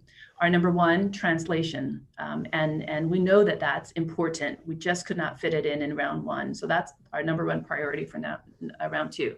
Also computer literacy, digital literacy. We want to make sure that we're building a tool that's accessible by everybody. And so we want to do some evaluation around what we can do to increase accessibility by those who have a lower computer literacy. We want to add room for more real-time updates, specifically companies that are hiring now. Right now, we limit it to the top 10 companies, but we have a vision for us, a way to be more nimble on the site so that we can feature more employers who are hiring. I cannot tell you how many employers I have heard from who have said, we have so many jobs, but we just don't have the applicants. How can Hawaii is hiring help me get the word out? And so social media is really helpful, but I'd like the site to be more nimble and be able to help with that. We know that there will be more of a training emphasis on Hawaii is hiring. We're working closely with Tammy at the UH Community College and Allison at WDC on some grants that will gain more CARES Act funding to support training. And so Hawaii is hiring as the one-stop shop will be the place to house information about those training programs. We want to work with the county folks to make sure that this is not an Oahu-centric site. So I want to make a concerted effort to get more county content on Hawaii is hiring. We also want to take the American Job Center staffs up on their very generous offer to be able to be more of a support network for job seekers.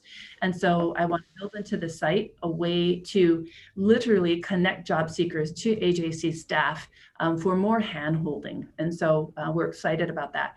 And then lastly, because we're all about providing hope, we want to feature some success stories of individuals who have found employment or who have begun a training program on the path to their next career.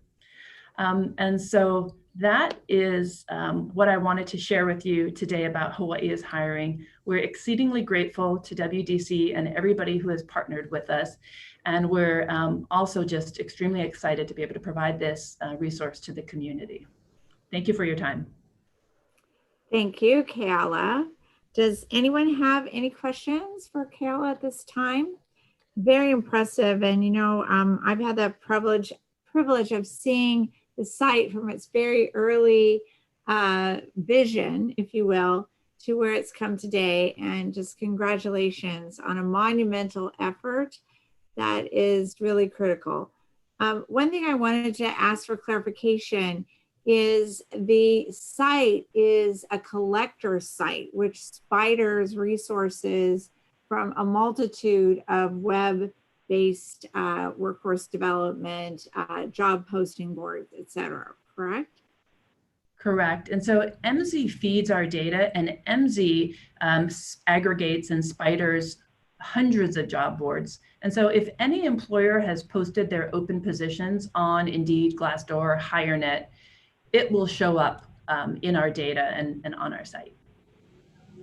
Great. I think it's really important because I wanted to let everyone know HireNet obviously is a household word, sometimes not so good, sometimes better among this group. So I just wanted everyone to know that this is not something that's duplicative, but perhaps maybe puts on a better user interface to HireNet, but the data and the access and the information is still there for us, for our American Job Centers, et cetera. So it's not duplicative, but supportive. Any other questions for Kayla? I'm not seeing any here. All right. And I'm assuming that if any questions come up, any questions in the chat later, we can forward those to you, right? And we'll get back to members. Right. Well, we're asking all of you clearly to promote this among your networks as much as possible. And thank you again. It's been a great partnership. Thank you. All right. So at this time, I'm going to use the chair's prerogative to move the agenda to accommodate a report. Jason Ito, who chairs our data committee, has a prior commitment that he's going to have to leave earlier. So Jason, would you like to give your report now? Sure, Leslie, thank you very much. No, thank you. Thank you, everyone. This is an update on the Data Management and Technology Committee for August 13, 2020. I have 2 items to share with you. The DMT committee has led the development of the Hawaii Online Workforce Referral System with our vendor, Pacific Point. The initiative is to streamline the application process and to integrate the various participant management systems. The intent is to speed up the process for applicants to see if they qualify for WIO services. Once the person qualifies, a referral is generated so the staff can quickly follow up and help the individual. WDC recently demonstrated the system to our core partners and will work with them to assure a successful launch. And by the way, the system is also now ADA compliant. The second update is on HireNet Hawaii. Effective July 1st, 2020, the contract for the administration of HireNet Hawaii is under the Workforce Development Division, although WDC will continue to provide technical services to all of our stakeholders. A new eligible training provider module was also added to HireNet Hawaii to integrate the approved training courses available to eligible WIO clients, which replaces an old Excel-based format. So thanks for accommodating me in your agenda, Leslie. Thank you. Oh, no, thank you. And thank you for your committee's work. It's very important, as mentioned in our prior presentation. So thank you for taking on the leadership role of this committee. We appreciate it. Any questions for Jason? I'm not seeing any. So I'm going to move on. The next item on the agenda is our executive committee report. Your executive committee has met a couple times since the full board met, most recently on August 7th. In July, we were able to get a preview of the Workforce Resiliency Initiative, put more input into it, what we thought was a strong interface with HireNet and what we do, and the goals of our strategic plan and resiliency initiative. We also had the opportunity to get the preview that you saw today of the resiliency initiative. So our body has the power to transact business in between meetings of the board. The executive committee has that. So we did approve the concept of the resiliency initiative.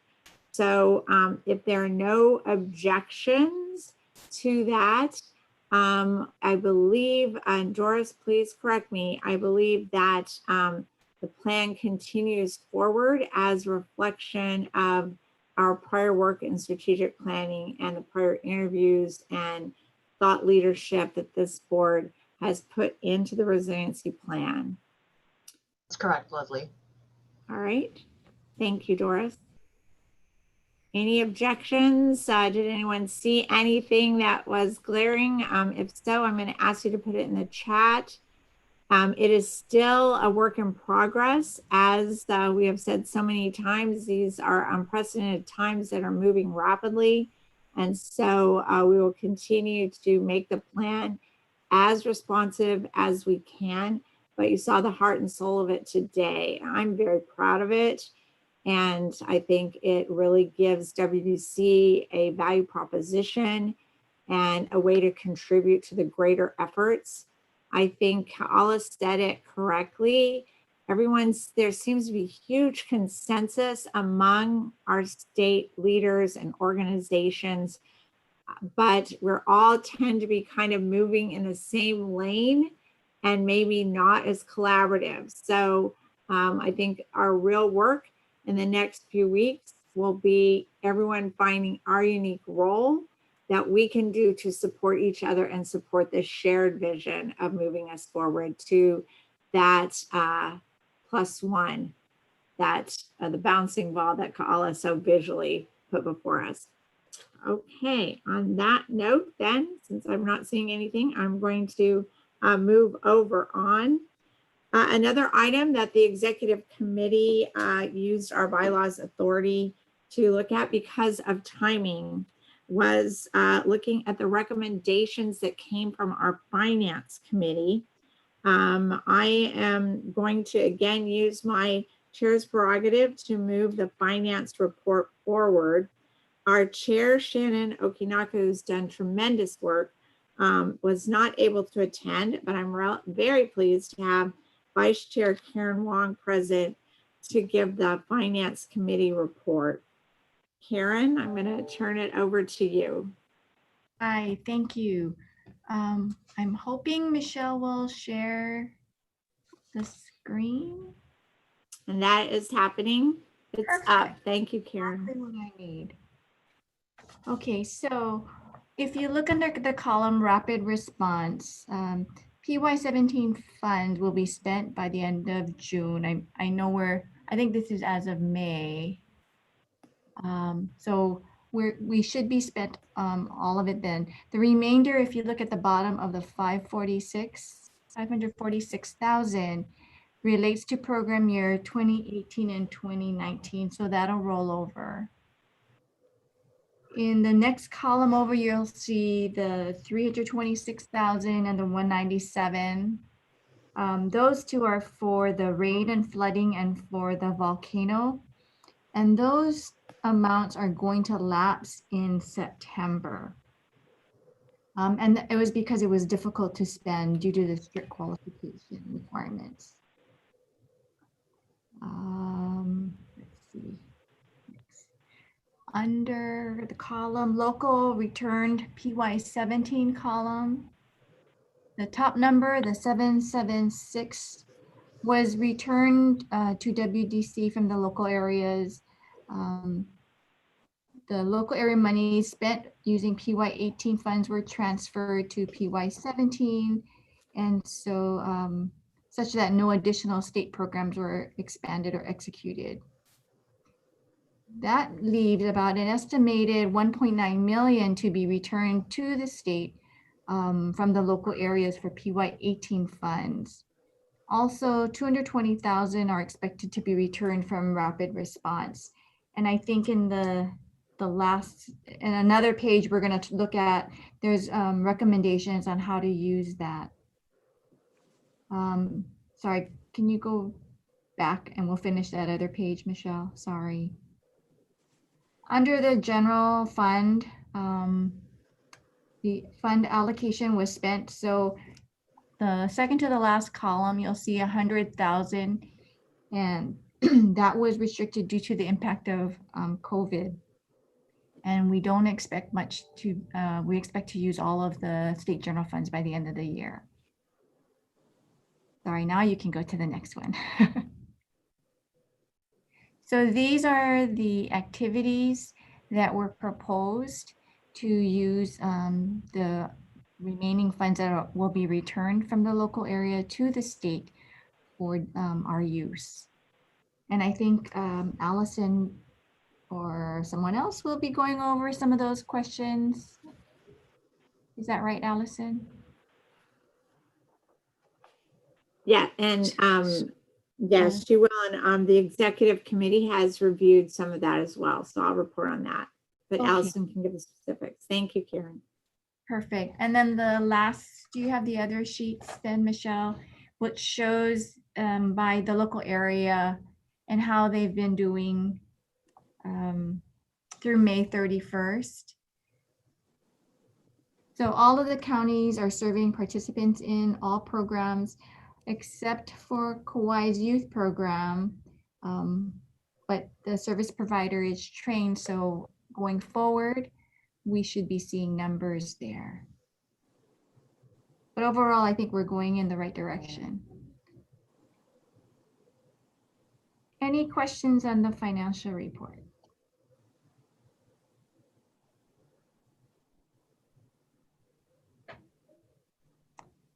I am not seeing or hearing any. If questions come up, you may direct them in the chat, and Karen and Shannon and Michelle can answer them later as well. Okay, thank you. Thank you, Karen, for the report. We really appreciate it. And as mentioned earlier, the executive committee has been meeting, as have our standing committees during the interim period since our last board meeting. So I think everyone is aware of the fact that federal money deployed out to our counties. There are 2 years to spend those program funds. If they are not expended, they do revert for another year to the state under the auspices of the Workforce Development Council to spend before they have to revert back to the federal government. So that in fact was the case for many reasons, transitions and COVID-19 being among them in the various communities. So we did review a list of projects using the unspent county funds for statewide activities through June 30th, 2021. And the executive committee did exercise our job to approve them in the interim because, you know, we're losing time. The time is clicking on those. Allison, did you want to report out on those projects?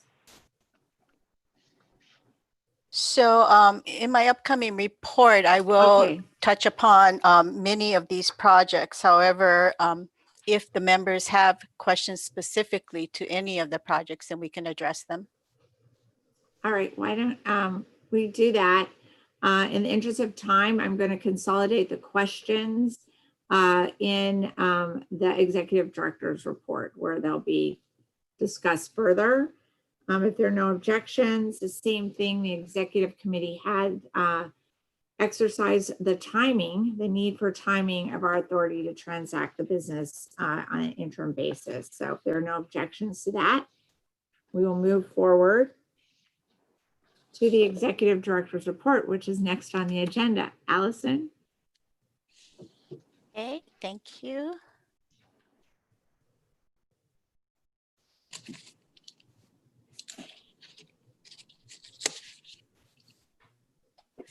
Oh, here's my report. Your slide is showing. Okay, thank you very much. Oh, where'd it go? Is it still showing? Yes, you have a split screen with your notes though. Oh, no, that's okay. You have your cover sheet up with the funding opportunities. It's showing a split screen.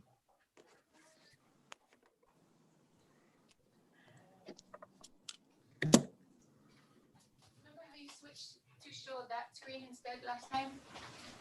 Hold on. I'm sorry. You know how I don't know how you pick which screen you're showing. Sorry. So Try go that one.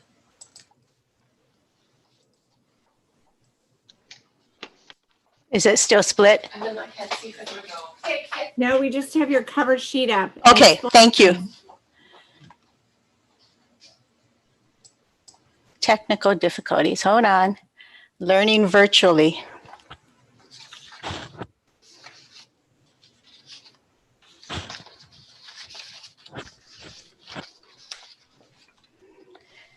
So hold on, minimize that.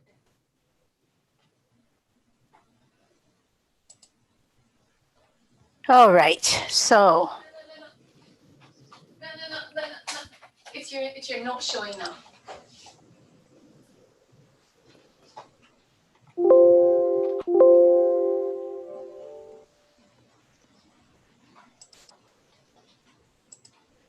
Maybe try bring your notes to the other side.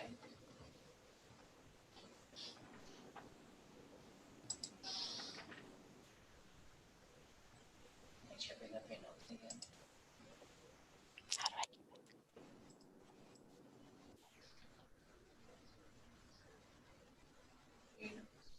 I can't get to my notes. Put it to the other side now. We're seeing your notes. Wow. Okay, back to your cover sheet, cover slide. Yeah, I just can't move my cover sheet. Hold on. Okay. No, I can't. Sorry.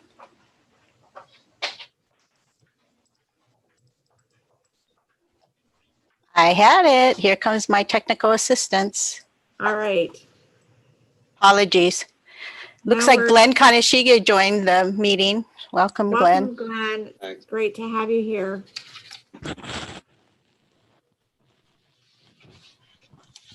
I'm grateful it's a busy time for you, Glenn. That means you have a lot of people working in the construction area. That's good news in our economic woes. Yeah, we've been fortunate, Leslie.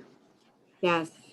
Well, the state has been fortunate that your industry has stayed strong.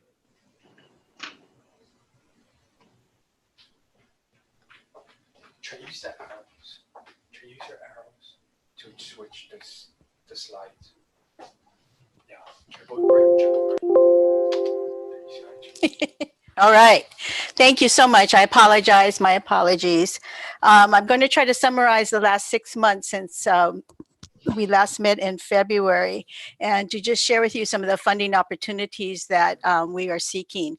The two is the COVID disaster recovery grants that's provided to all the states from the feds, USDOL. And we did apply for 1.5 million to run through June 30th, 2022 for disaster recovery, and similarly 1.5 million for the employment recovery.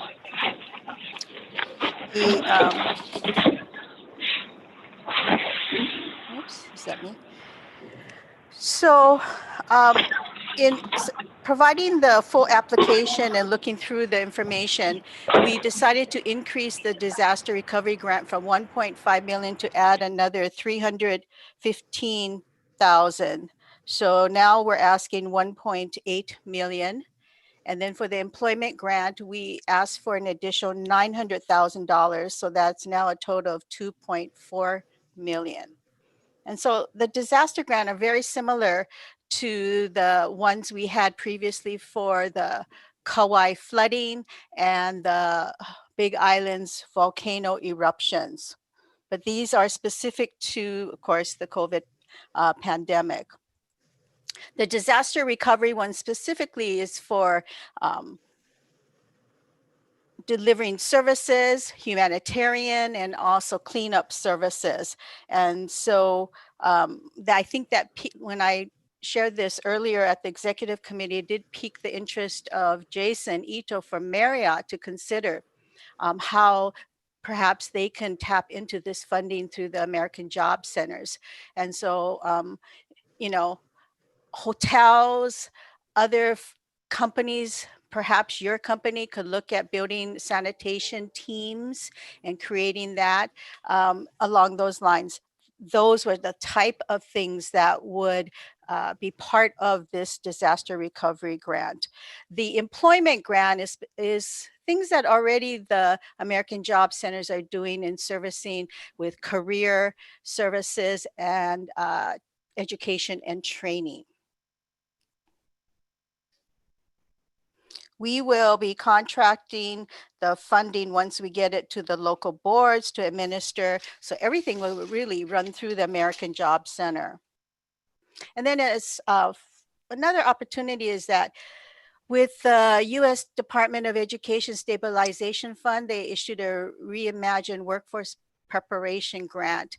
And Leslie has been a large part of that discussion with UH. So we are partnering with the UH system, with the community colleges, Castle Foundation, Hawaii P20, Chamber of Commerce, Keala, and the Healthcare Association of Hawaii, among others. And that proposal is to create education and career pathway programs, including apprenticeships and training programs. And it's all leading to some credentials of value. It is a 3-year grant, and we're requesting about $12 million. This grant proposal is due August 24th, and the university will be taking the lead on this proposal. I don't know if Leslie, you wanted to add anything on that. You're muted.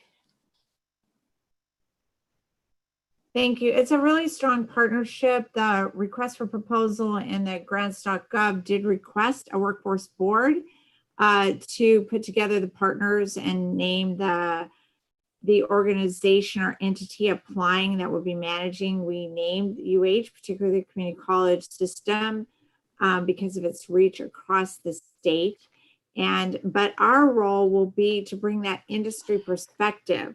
Our committees, particularly sector strategies and employer engagement, will have a role to make sure that we're continuing to advise those credentials that matter, that have value, the training for the sectors that we're looking to help diversify and grow the economy.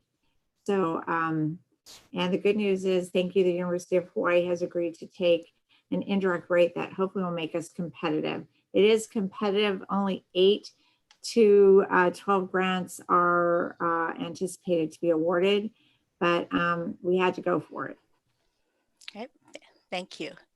And in regards to our general funds, because all of those granting opportunities are through the federal, the legislature had to do a lot of heavy lifting this past legislative session. And so all the departments took a hit.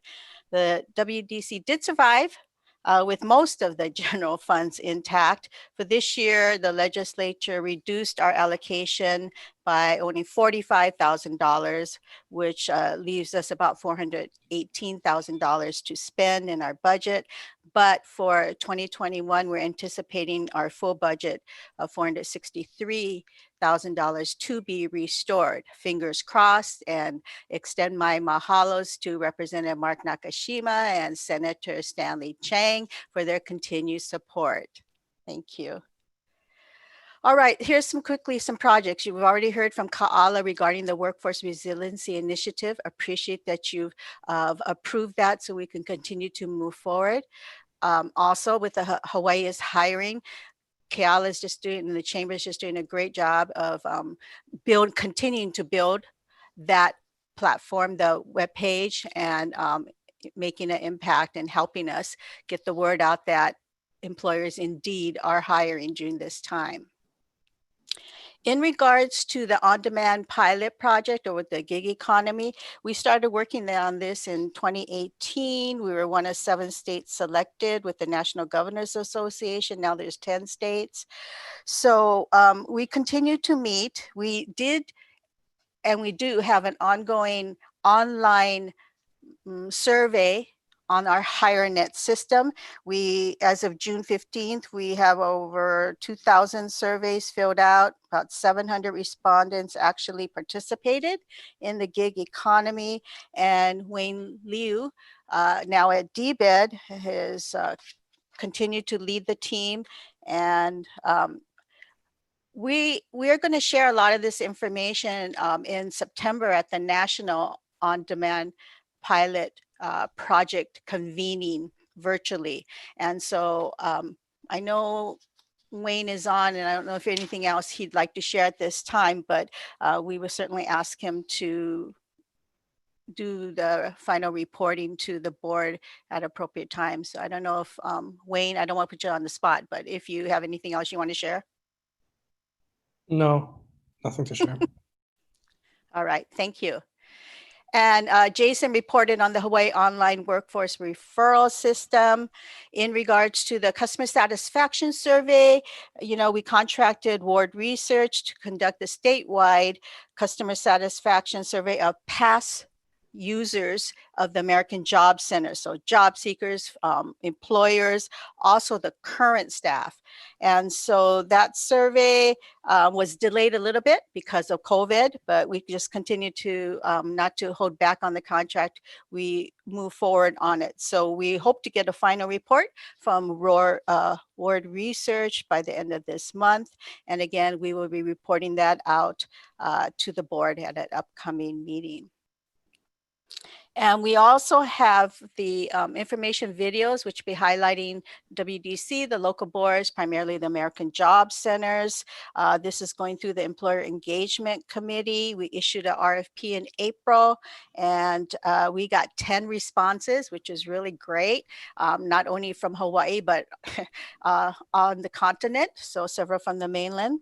We asked for at least 1 3-minute overview video, and then about 4 shorter videos, so 1 for each island that would be represented for each of the American Job Centers. And the evaluation committee selected Kinetic Productions. And so we are now building the contract for them, and we'll be meeting with them.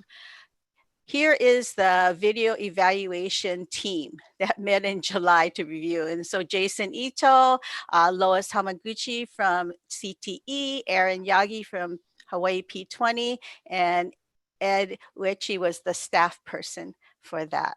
We decided to meet in person. And I don't know if many of you saw the public service announcement for Hawaii HireNet. Let's see if this will work. Despite the large number of layoffs during this challenging time of COVID-19, there are still employment opportunities. If you are a company looking to hire at this time, please post your jobs on hirenethawaii.com. It's a free service from the state of Hawaii. Likewise, if you are seeking employment, find jobs at hirenethawaii.com. Get working with hirenethawaii.com. Mahalo alui! Despite the large number of layoffs during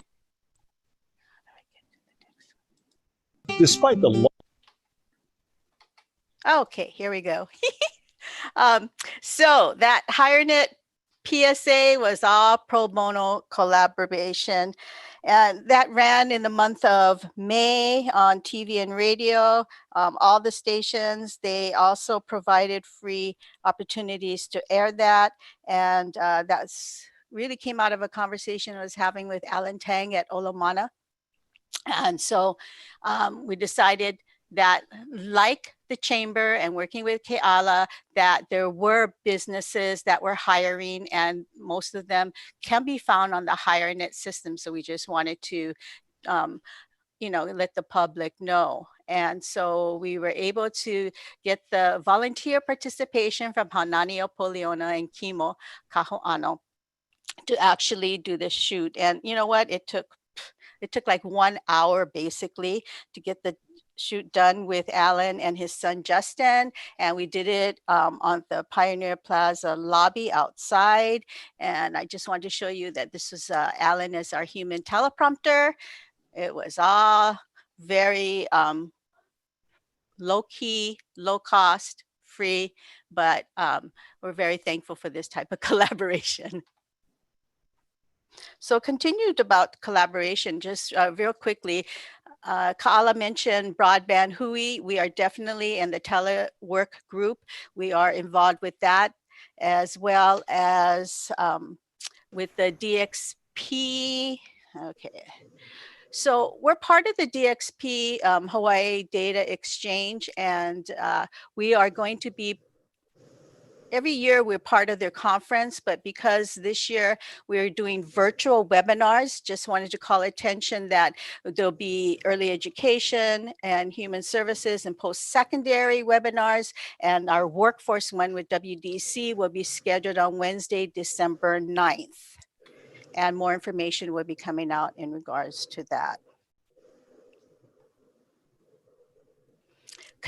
We have a, thank you for Kim Sparlin to be joining the WDC. That makes a great connection for the governor's office and the work that we're doing. Governor's office has a presence also on the Workforce Resiliency Initiative with Kaala. Also DBED, we work closely with the UH system overall. Career and technical education. We've aligned the Perkins 5 plan to our Hawaii State plan. We are also working with the Workforce Development Division. We meet with AmeriCorps almost every 2 weeks now to try to identify projects that we can work on together and to remove duplication of services, and also to enhance the services provided at the American Job Center. Statewide executive directors meetings, we've been meeting regularly and has proven to be a good resource amongst the executive directors. They share best practices, and I think that the communication, ongoing communication, has really provided movements within all that the AJCs and the local boards must do for compliance.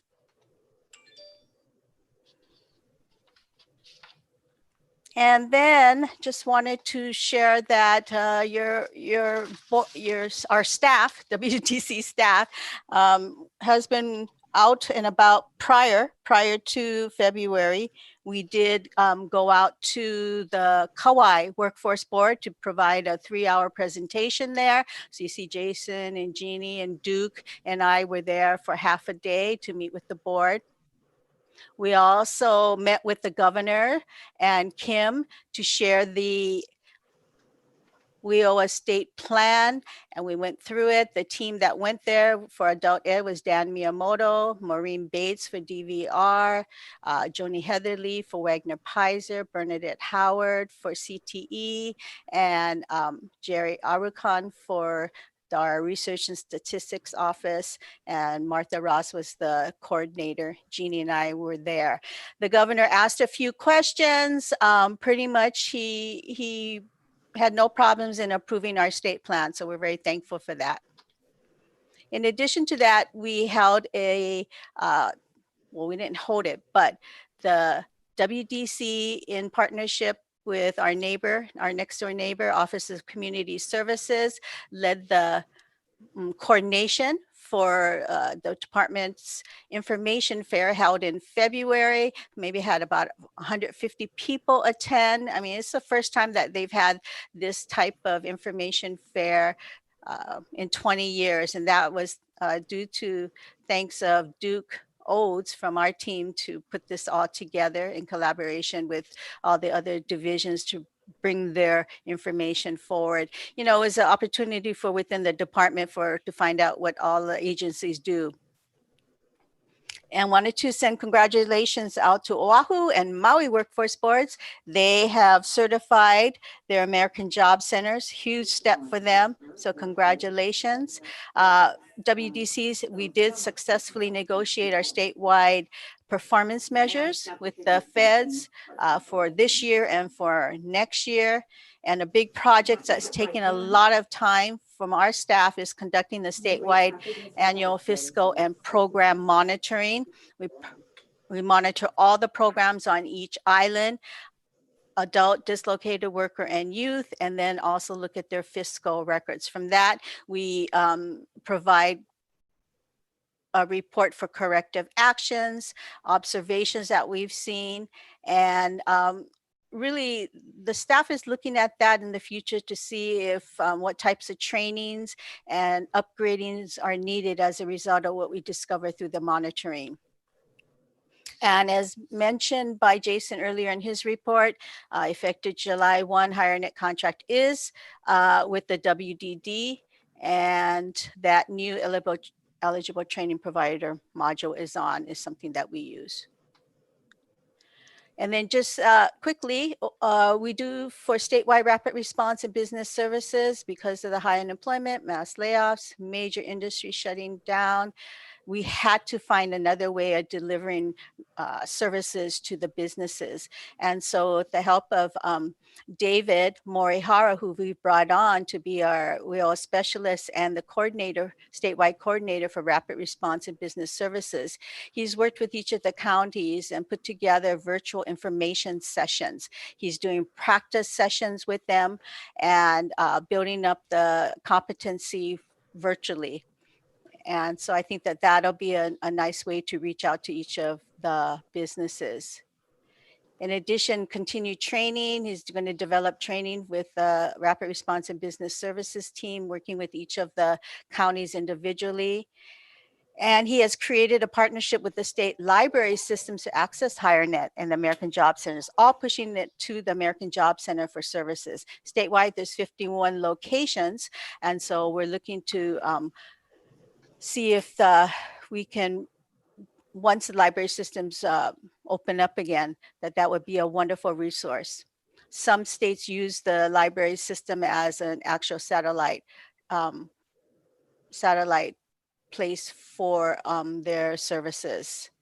We're also looking at other types of platforms, YouTube. We're also looking at public access stations on each of the islands and Olelo and social media to promote services.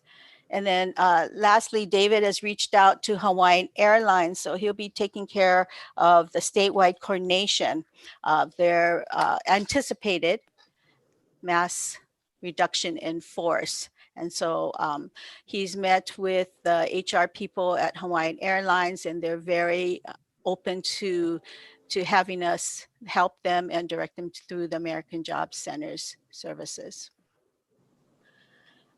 Wanted to also show you that WDC has put in as much as the office safety procedures and equipment. So I wanted to show you what we're using for plexiglass.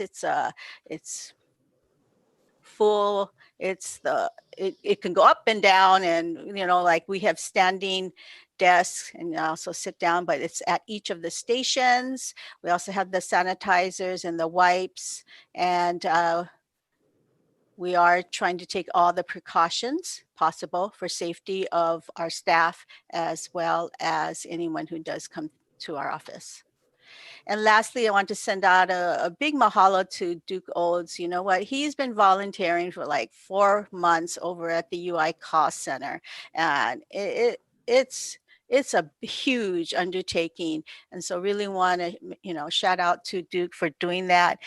He is back in our office on a regular basis now. Also want to welcome again Kaala and David to the staff. They really add a lot to the work that we're doing.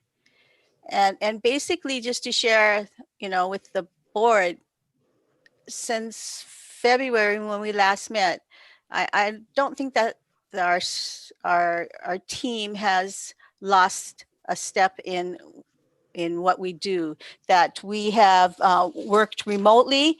We are a blended work schedule right now, with some working part of the week at home and then coming into the office, and others as needed. And so I just wanted to make sure that you knew that we are working as hard as we can.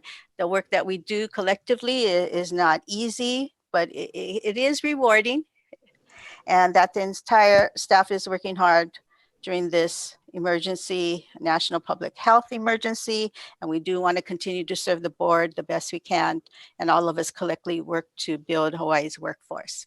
Thanks.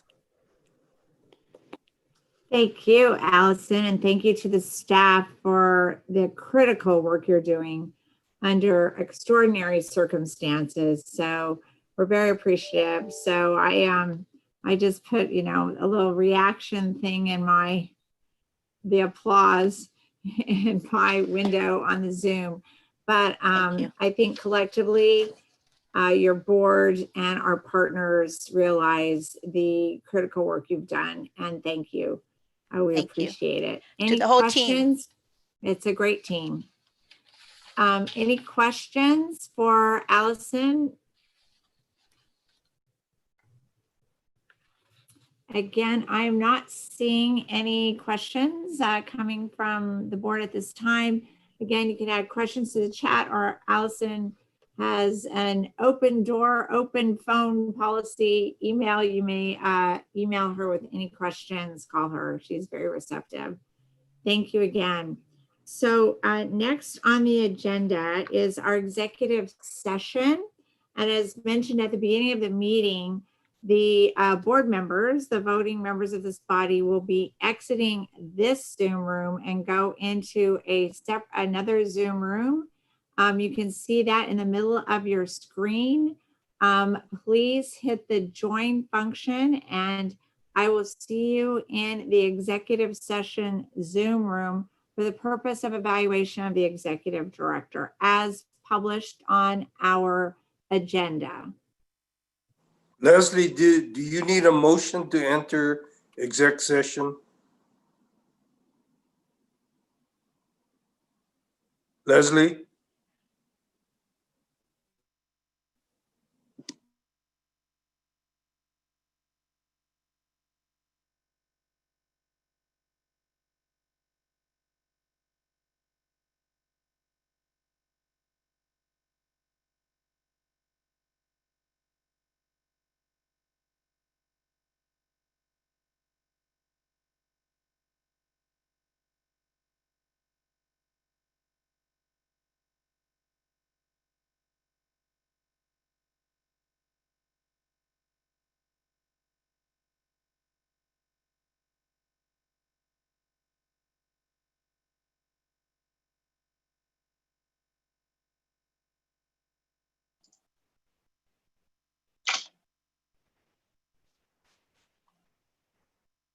Good morning, General. Saw your hand up there.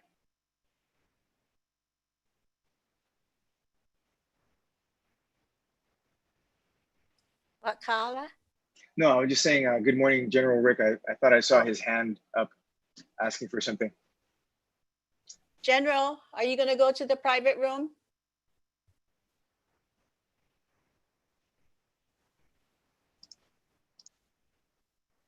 Hi, General. No. Is he there? General?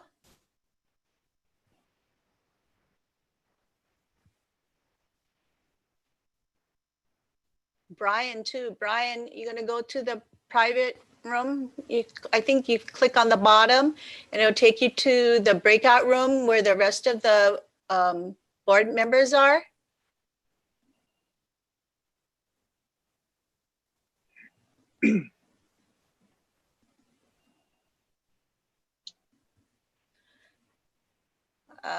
Michelle, can you direct them to the private room?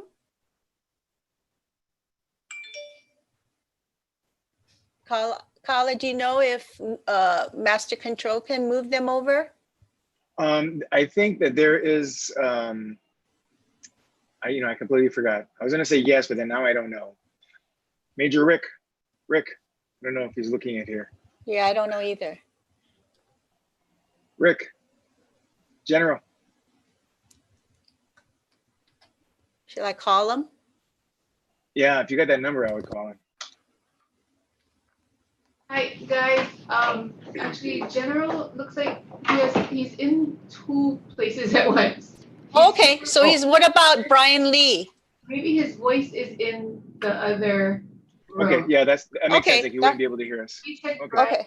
I only see one, and I can't move him. I don't know why. He's not joining. But okay, I'm gonna put our screen thing on. So. Thank you. Goodbye. Goodbye.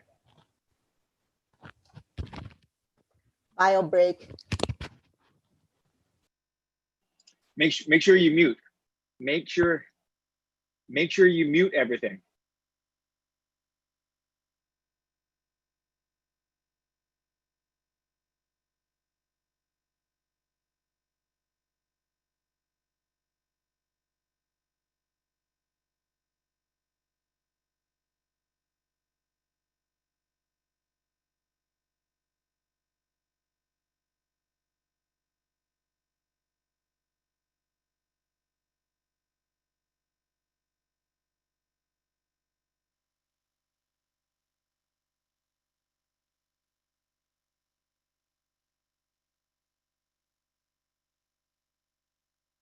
Despite the large number of layoffs during this challenging time of COVID-19, there are still employment opportunities. If you are a company looking to hire at this time, please post your jobs on HireNetHawaii.com. It's a free service from the state of Hawaii.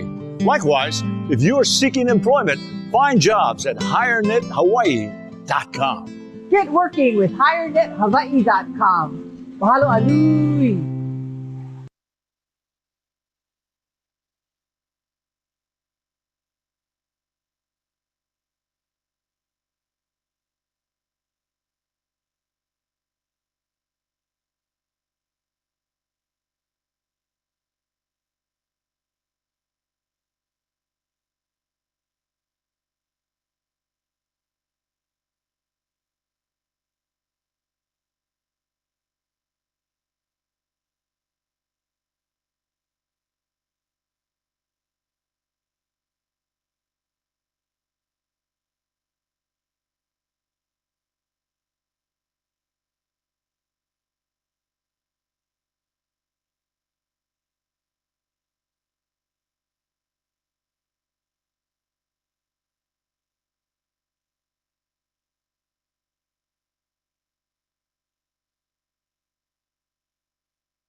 eat anytime.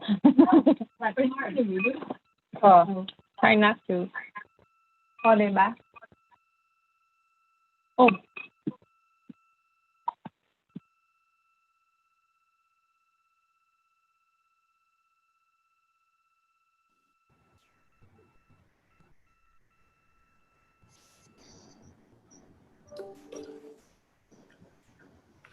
All right, we're coming back. And as you know, there are members of the public that have the opportunity to watch us. They are on YouTube, not in the Zoom rooms, and they were watching a lovely PowerPoint slideshow learning about the WDC. We are back in full session. I'm going to put my screen on full screen here. All right. So we exited executive session with Sean Knox making the motion, Alan Hayashi seconding at directly straight up noon. We discussed the evaluation of the executive director. Thank you, Allison. Congratulations on your leadership and our appreciation and a fine review for your leadership. The other thing was to look at the 2021 goals, which will, of course, influence your performance evaluation this time in 21. And so those are now agreed upon, but we're going to put that vote on record in public session. And of course, those goals then are made public so you can send them out and make those available, Allison. So I will entertain a motion to adopt the 2021 goals with the addition, as circulated, with the addition of facilitating communication among the partners on the state plan and reporting to the governor the implementation of the state plan.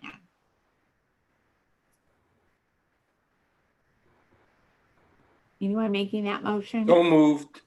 Moved by So Alan. moved. Second. Second. Second, Sean, that was you? Got it. Okay. Any further discussion? Hearing none. All in favor, please say aye. Raise your hand. Aye. Okay. Aye. Any opposed, please say no. No.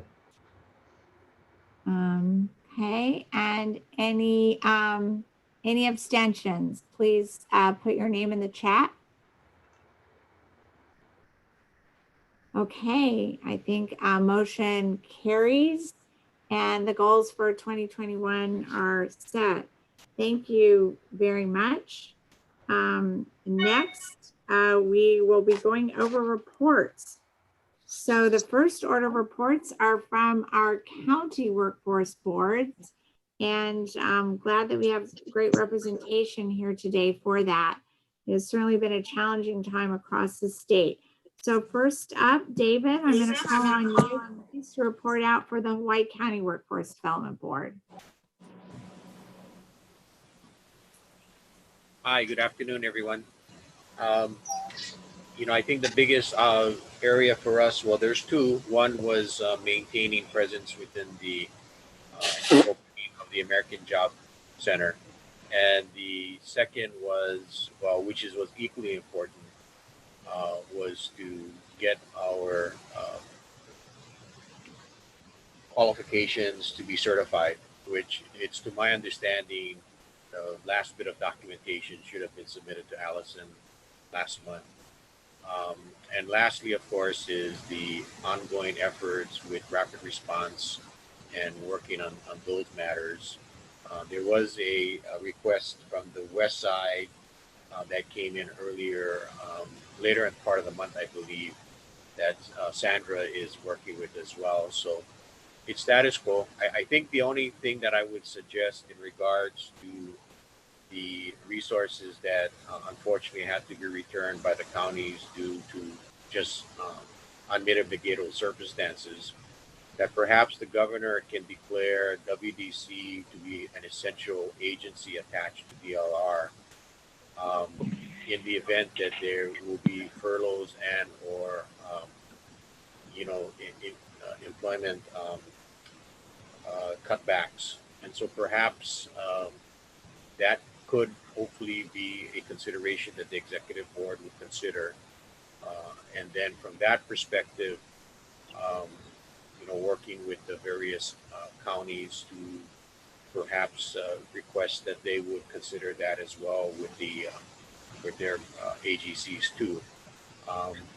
The reality is that as we go through this period, which is a new norm, I think it's going to be circumstantial as far as what things pop up, and so without having the staff that is in place now to be able to help to service our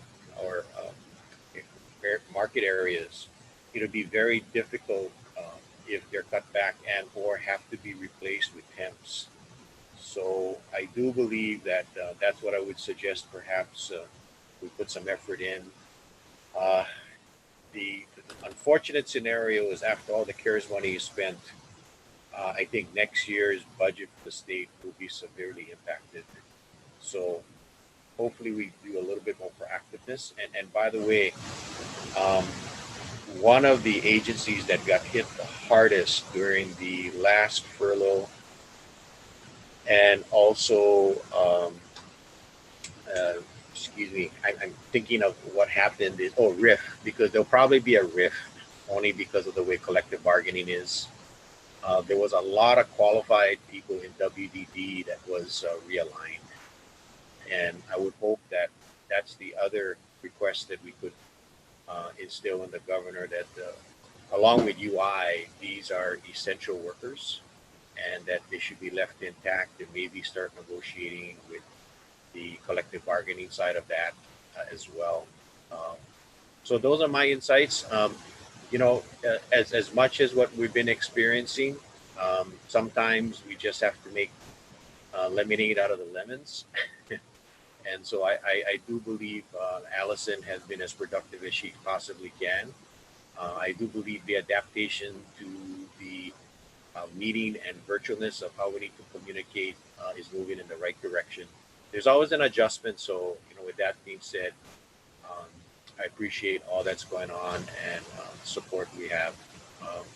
We will have a new mayor. That may be a little challenging for us to transition. Yes, you will.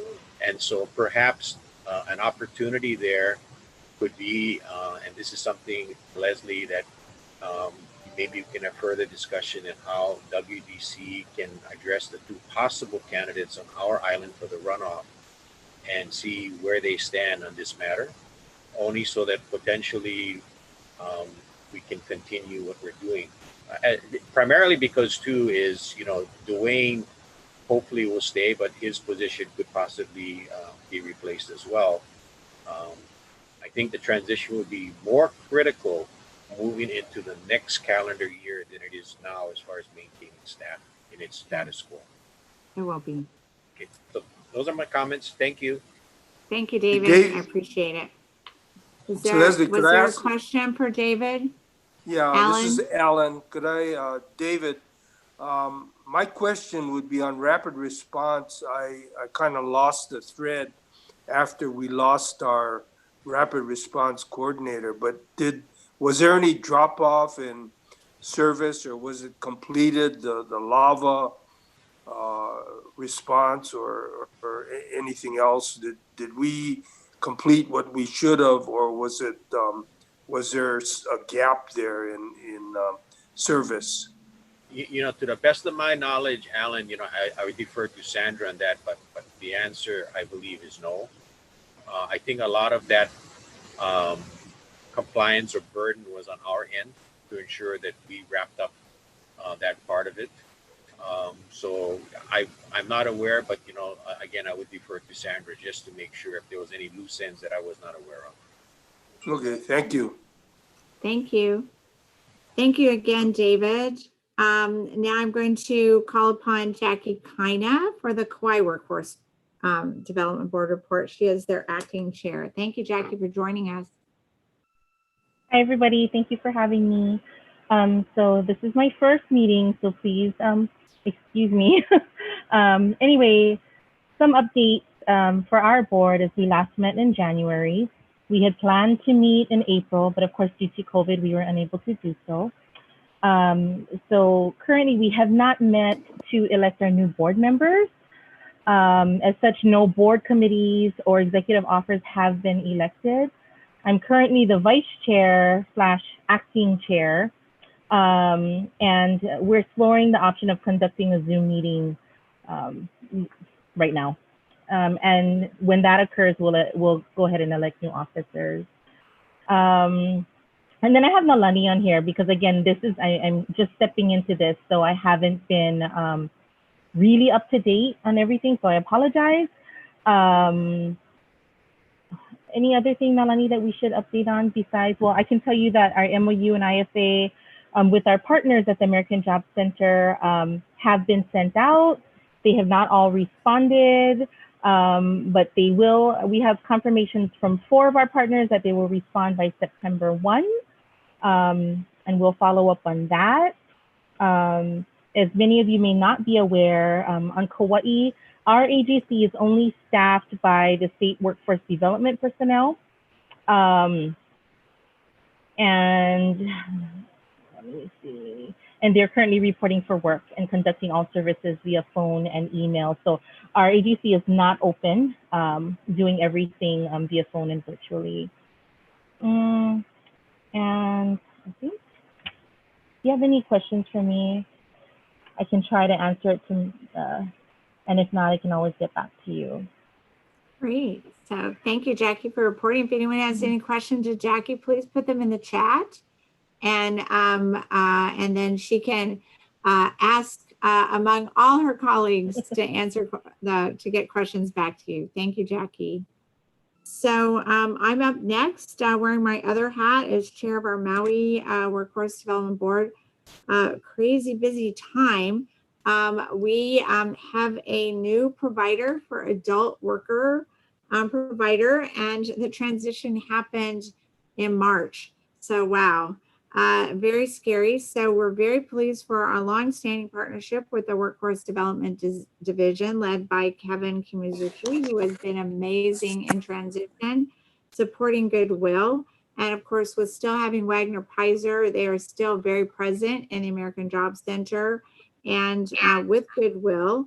We also put out a request for proposal for the Huina, which is our youth provider program, of which UH Maui College, which had been the existing partner, applied for, and that contract is being let as well. And they got a no-cost extension to continue until the new contract, so there's no disruption in service. We were able to get adjacent space to the American Job Center in the Maui Mall to allow for more social distancing. It was still open, unrented space so that we could expand that footprint for more safety. The exciting news is that we did complete our certification. So the Maui American Job Center is certified, the Maui County. So congratulations to our executive director, Linda Pupolo, and our AJC one-stop oversight person there, Karen Arakawa. They work together to do a great job. As mentioned earlier, we're welcoming Joanne Inumasu, has a long history with workforce development and prior mayoral administration. So we're happy to have her seasoned experience back on our team representing Mayor. We stood up a Maui County American Job Center website, which has gotten a lot of positive reviews and traction, as well as a virtual job fair website, which has gotten like about 600 hits a day. So very successful to try to help our, as mentioned, the highest unemployment rate in the state at Maui County get jobs and training. Any questions for me? All right, thank you. And again, congratulations to our ED, Linda, who worked so hard, who's recuperating from surgery right now. So everyone send her a positive well wish. But of course, she's still working. So next for the Oahu Workforce Development Board, Rodney Lee is in for Chair Jason Chang. Rodney? Hi, everyone. Thanks for letting me speak. So I was told that the full report was sent ahead of time. So I'll give you some highlights of what's going on. So the Comprehensive American Job Center Hawaii at Dillingham reopened on July 1st. Following strict CDC safety guidelines, clients may visit the centers but are advised to make appointments beforehand. And that's just to ensure the safety of the staff as well as we manage the amount of people in the center itself. Everyone is required to wear masks, and all AJCH staff wear full face shields over their mask when meeting with clients. Additional safety measures can be seen in the photos of the actual report for the full report. I just verified today that we are continuing to monitor day to day because of the virus spread in Oahu. But we're still in the same mode where we're just only appointment only. No walk-ins are actually taken now.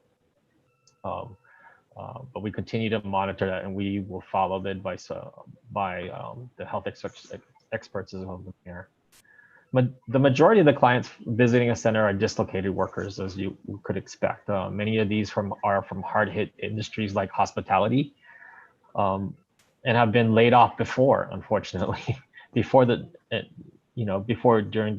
downturns in the economy. So they're multi-unemployed. Our employment consultants are using this time to encourage dislocated workers from industries like hospitality to be retrained in other industries like healthcare. Being retrained and employed in other industries, we believe, can provide them more stable career pathways. And our hope is, that they can be successful in it.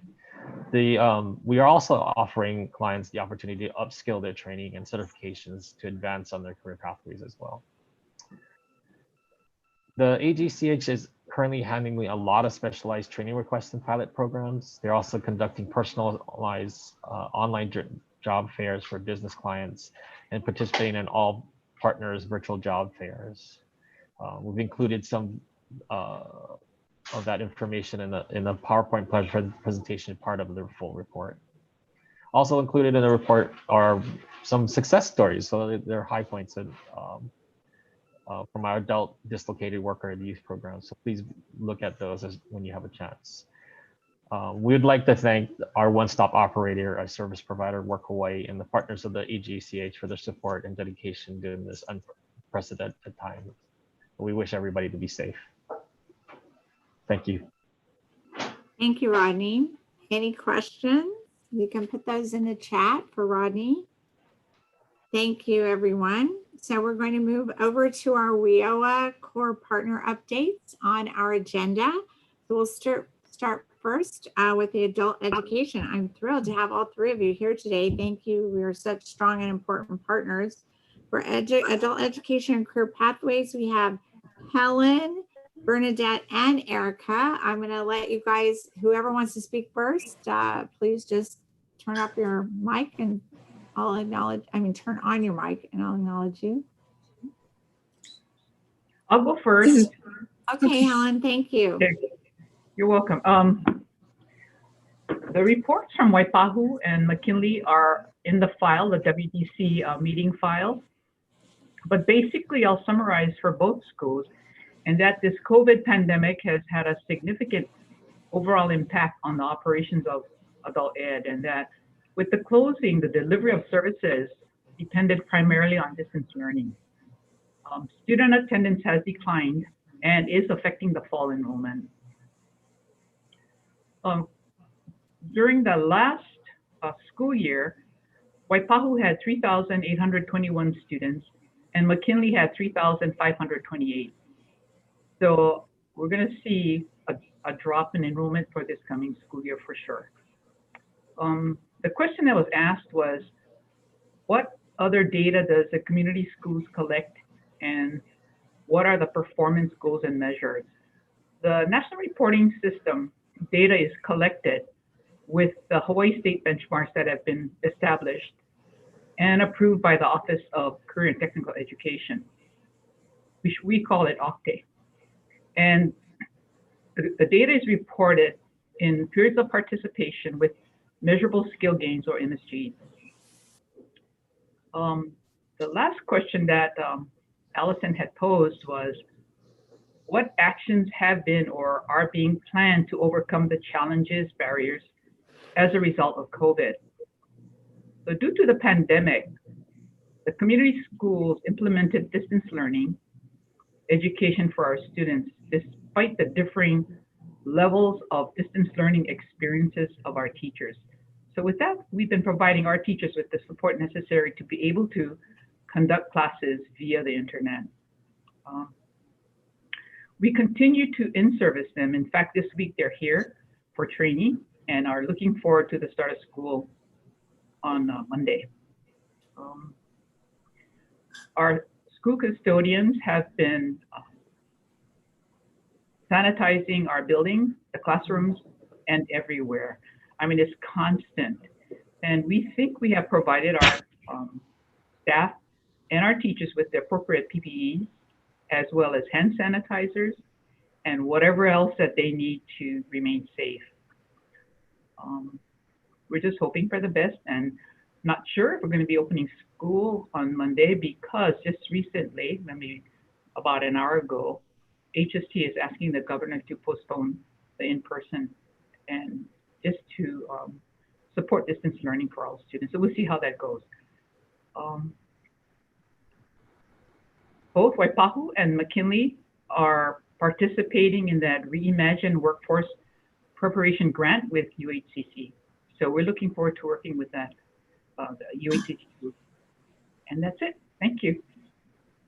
Great. Thank you, Helen. I appreciate Bernadette, it. I'd like to jump in. Hi, Bernadette, go ahead. Hello. I've already submitted a report and I'll stand on that.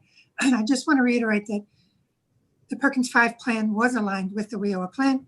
So all the things we've been reporting on today, CT has been a part of it and in support of it. And even in this time of COVID, the plan was well designed as the WIOA plan to be flexible enough to adapt to these times. So we're proud to continue our relationship with all of these partners. Thank you, Bernadette. You're an important partner for us, for sure. Erica, did you want to add anything? Yeah, I have a little bit more to add.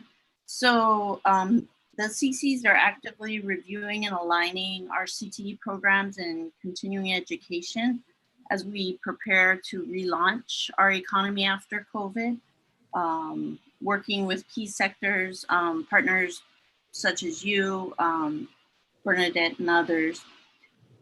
We also are starting to develop more, we have been doing this pre-COVID, but more so now, short-term job training through different campus initiatives around apprenticeship.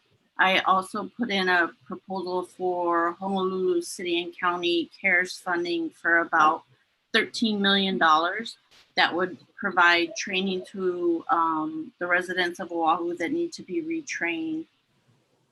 We implemented a Kulia scholarship for a free UHCC credit class for those who lost employment due to COVID. And then, as Helen mentioned, we're working on the Reimagining the Workforce Preparation grant. So really all around retooling people and recovering with our economy. That's it. Thank you. So in the interest of time, any questions for our trio of amazing leaders in adult education and career pathways, please put those in the chat. And I'm going to move on to vocational rehab. Maureen. Thank you, Leslie. I'm just gonna give you a summary because I understand our report is available to everybody. And I just want to reiterate that, DBR continues to remain supportive of our community with regards to individuals with disabilities accessing jobs and getting supports to get integrated into Hawaii's workforce. So we've continued to place people into jobs. As I mentioned, 219 participants have gotten jobs since March. And we also have an average rate of 34 hours for those placements at $16.14 an hour. And it's quite a bit of engagement with employers, over 1,500 encounters to get those 219 people placed into jobs. And I think what Kala, referenced was that, need to bend but not break. I think our staff has been very resilient and not breaking, but bending a lot.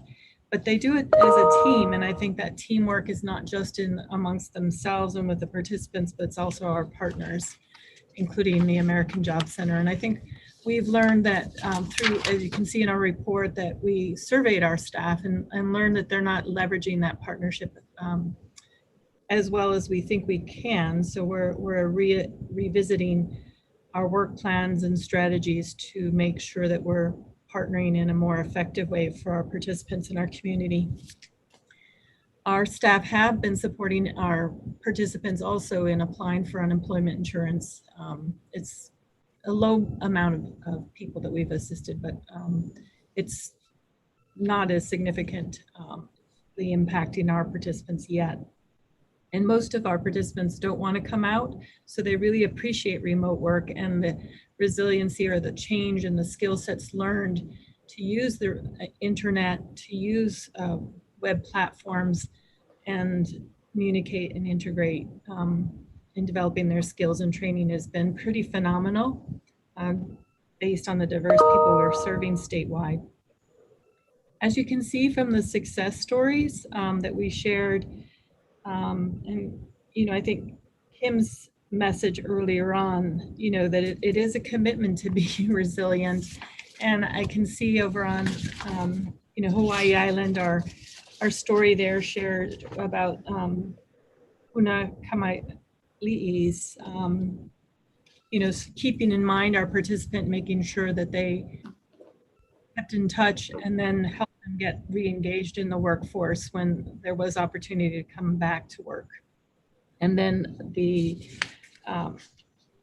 company that we had worked with, I think it's called Versability Resources. It's a employer network to help us get federal jobs for our participants. And so that group has continued to help, and we had quite a few individuals hired by Versabilities over at the Pearl Harbor shipyard.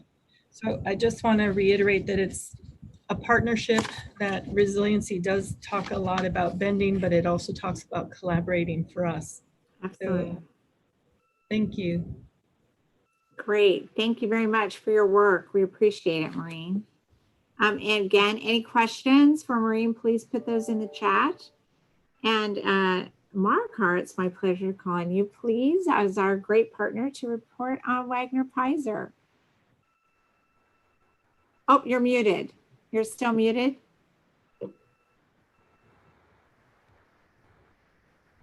Okay, hi everyone. I won't go. take much of your time. The written report has been submitted, so you can look at that. I just wanted to highlight some of it. We did deploy 10 of the WDD staff to help with the unemployment insurance when this whole crisis began, because as you know, they were short and we needed to provide those services to the public. Changes to the delivery of the Wagner Pizer, we have moved to telephonic as well as individual appointments. One thing I wanted to highlight is really the Hawaii County, as a best practice, they are doing not only temperature checks, but they have a questionnaire for the public to answer. So they're keeping those in file in case, they should be notified if they're affected by the virus in any way or form. And each of the AJCs that we're partnered with, there's different variations. Some are temperature checks. Of course, statewide, they're all required to wear a mask.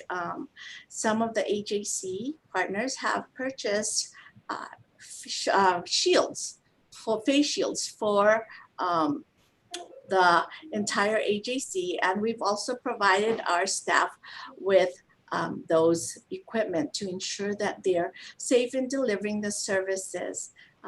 Part of Wagner Pizer, we're contracted to continue providing the reemployment services and eligibility assessment to the UI population. That's been a major change. Before they came in person, sat into a workshop to learn labor market information as well as work search skills. So that we're exploring using Teams on that. Of course, as you know, it's a challenge because of the population that we serve. They're so diverse. They're either really, really on top on technology and or they're not familiar at all. So those things we still is a best practice. We have to keep moving forward to address those.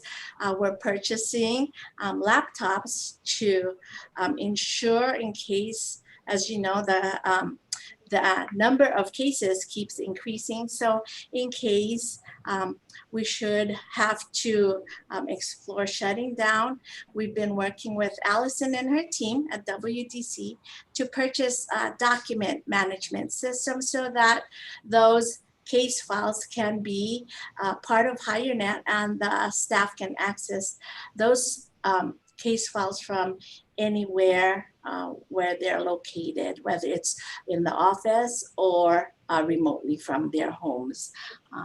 I do have success stories in the files also, so you can read through that. One is a persons with disabilities and one is a veteran. So if you have any questions for me, then you can include that in the chat. Thank you.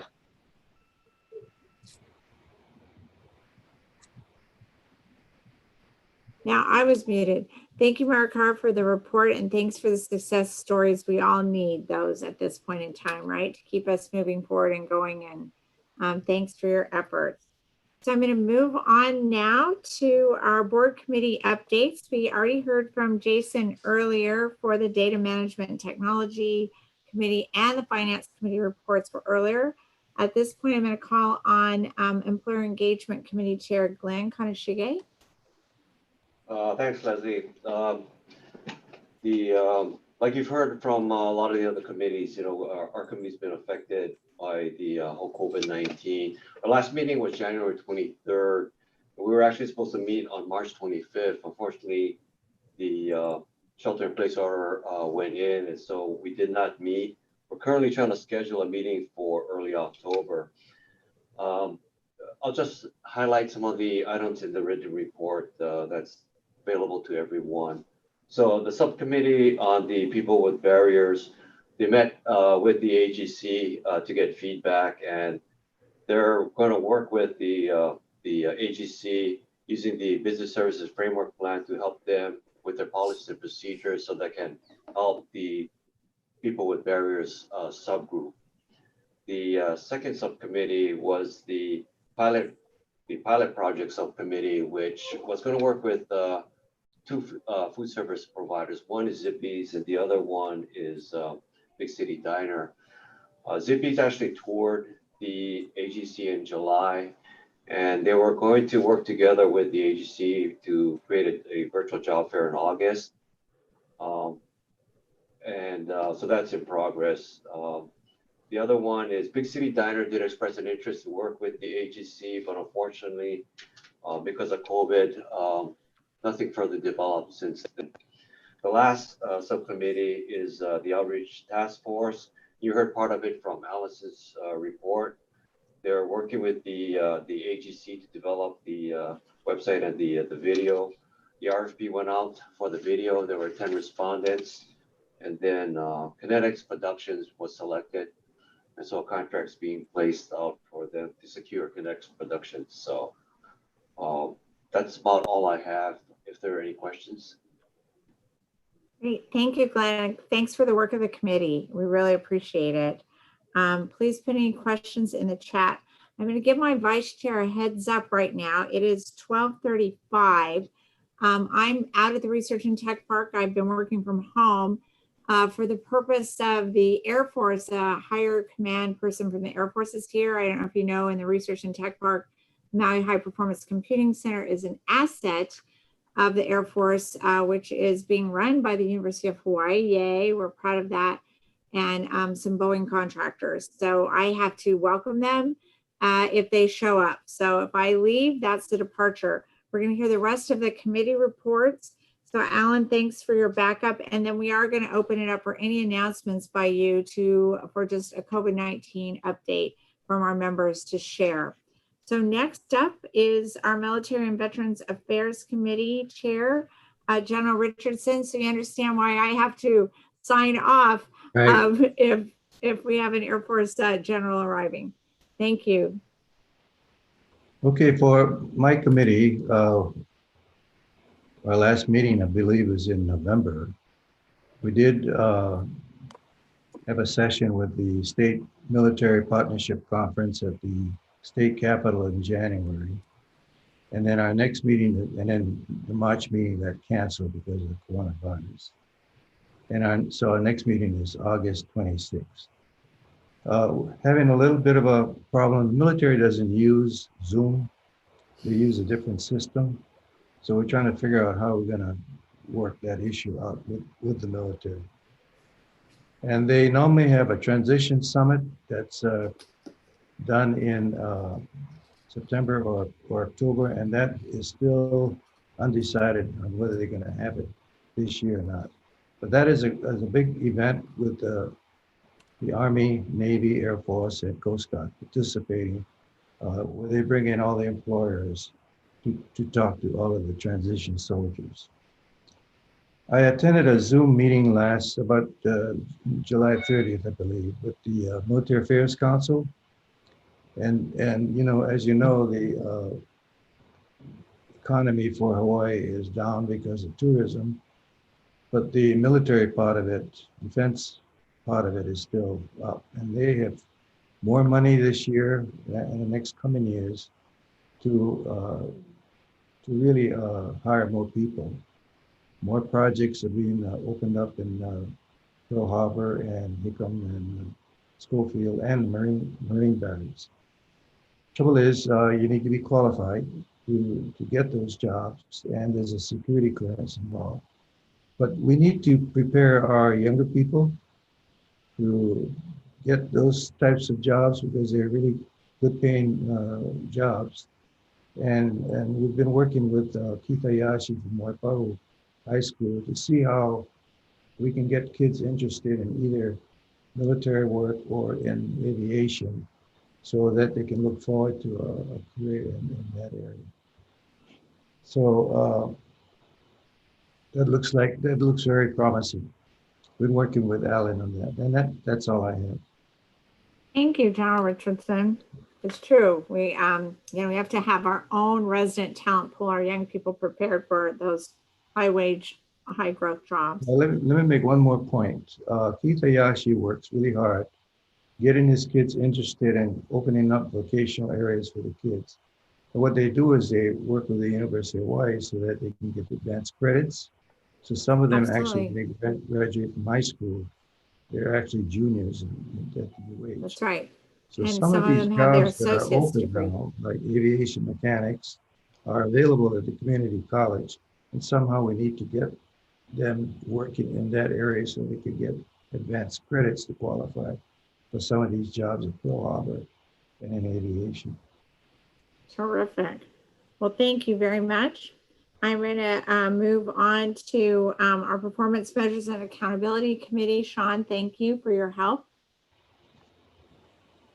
Yeah, of course. Aloha, everyone. I'm going to share my screen again.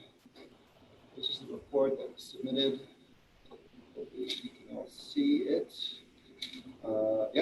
last meeting was in January. The report was submitted to review, and highlights of various projects are on there. Some are on hold, others are moving forward. So first of all, a huge kudos to Allison and her team for keeping moving forward despite everything that's going on. I think it's been mentioned several times on this call, but I mean, wow, just so impressive. There's as things are continuing to be a challenge around the state, the work that's being produced from the WDC executive team is top notch and first rate. So again, thank you guys so much for all you that you do. The first project, training for eligible providers, a new model was installed on HireNet and is currently being tested. Second project was developing policy on service providers who didn't meet goals or weren't meeting goals. So that's still a work in progress, and we're looking to see how other states are handling that issue. Third project was to draft an RFP to source qualified service providers. So there aren't a lot of options for us in the state for the WDC to partner with on a lot of things that we're working on. So that was something that was important to us, but unfortunately at this time it's a project that's on hold. And then finally, performance negotiations for 2021 with the U.S. Department of Labor are done. Again, nice work, Allison and team. With that, written guidance was issued to the county boards. And the only change on the report, the only change in the report is at the bottom over here. We have set up a committee meeting, or we're looking to set up a committee meeting for mid-September that hasn't been finalized yet. Any questions? All right, thank you, Sean. Any questions that come up, you can put those in the chat. Thank you very much. So our next committee is our Youth Services Committee. Ian was on earlier. I'm not seeing him now.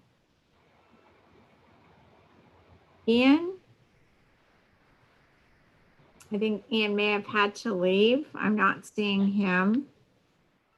So I'll move on then. And I'm sorry, what? Yeah, excuse me. Ian had notified me that he was in a meeting, and so if need be, I can just give a brief. Oh, sure. Go ahead. Report. Thank you very much, Winona. Go ahead. Thank you. Winona is the vice chair and is reporting on behalf of the Youth Service Committee. Thank you. Okay. Briefly, our last meeting was February 18th. And of course, our two meetings thereafter, April 21 and June 16th, were canceled because of the COVID-19. So our next meeting is going to be on Thursday, August 13th. But at the February 18th meeting, Ian announced that the Finance Committee approved the Youth Committee's $75,000 proposed budget plan to support the three WIOA program elements, and they are entrepreneurial skills training, comprehensive guidance, and counseling, which involves trauma-informed assessment, and the third, paid and unpaid work experience and activities to prepare youth for and transitioning to post-secondary education and training.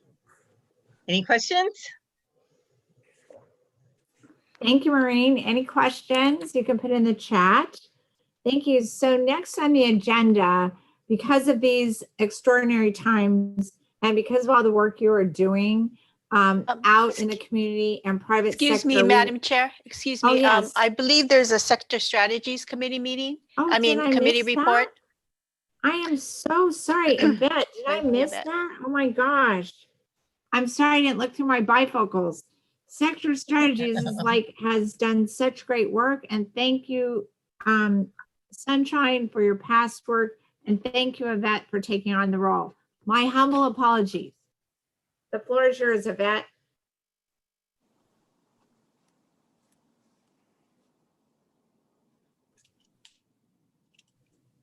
I'm sharing my screen. Can everyone see? Yes, thank you. Okay, great. So Sunshine, did you want to chime in first?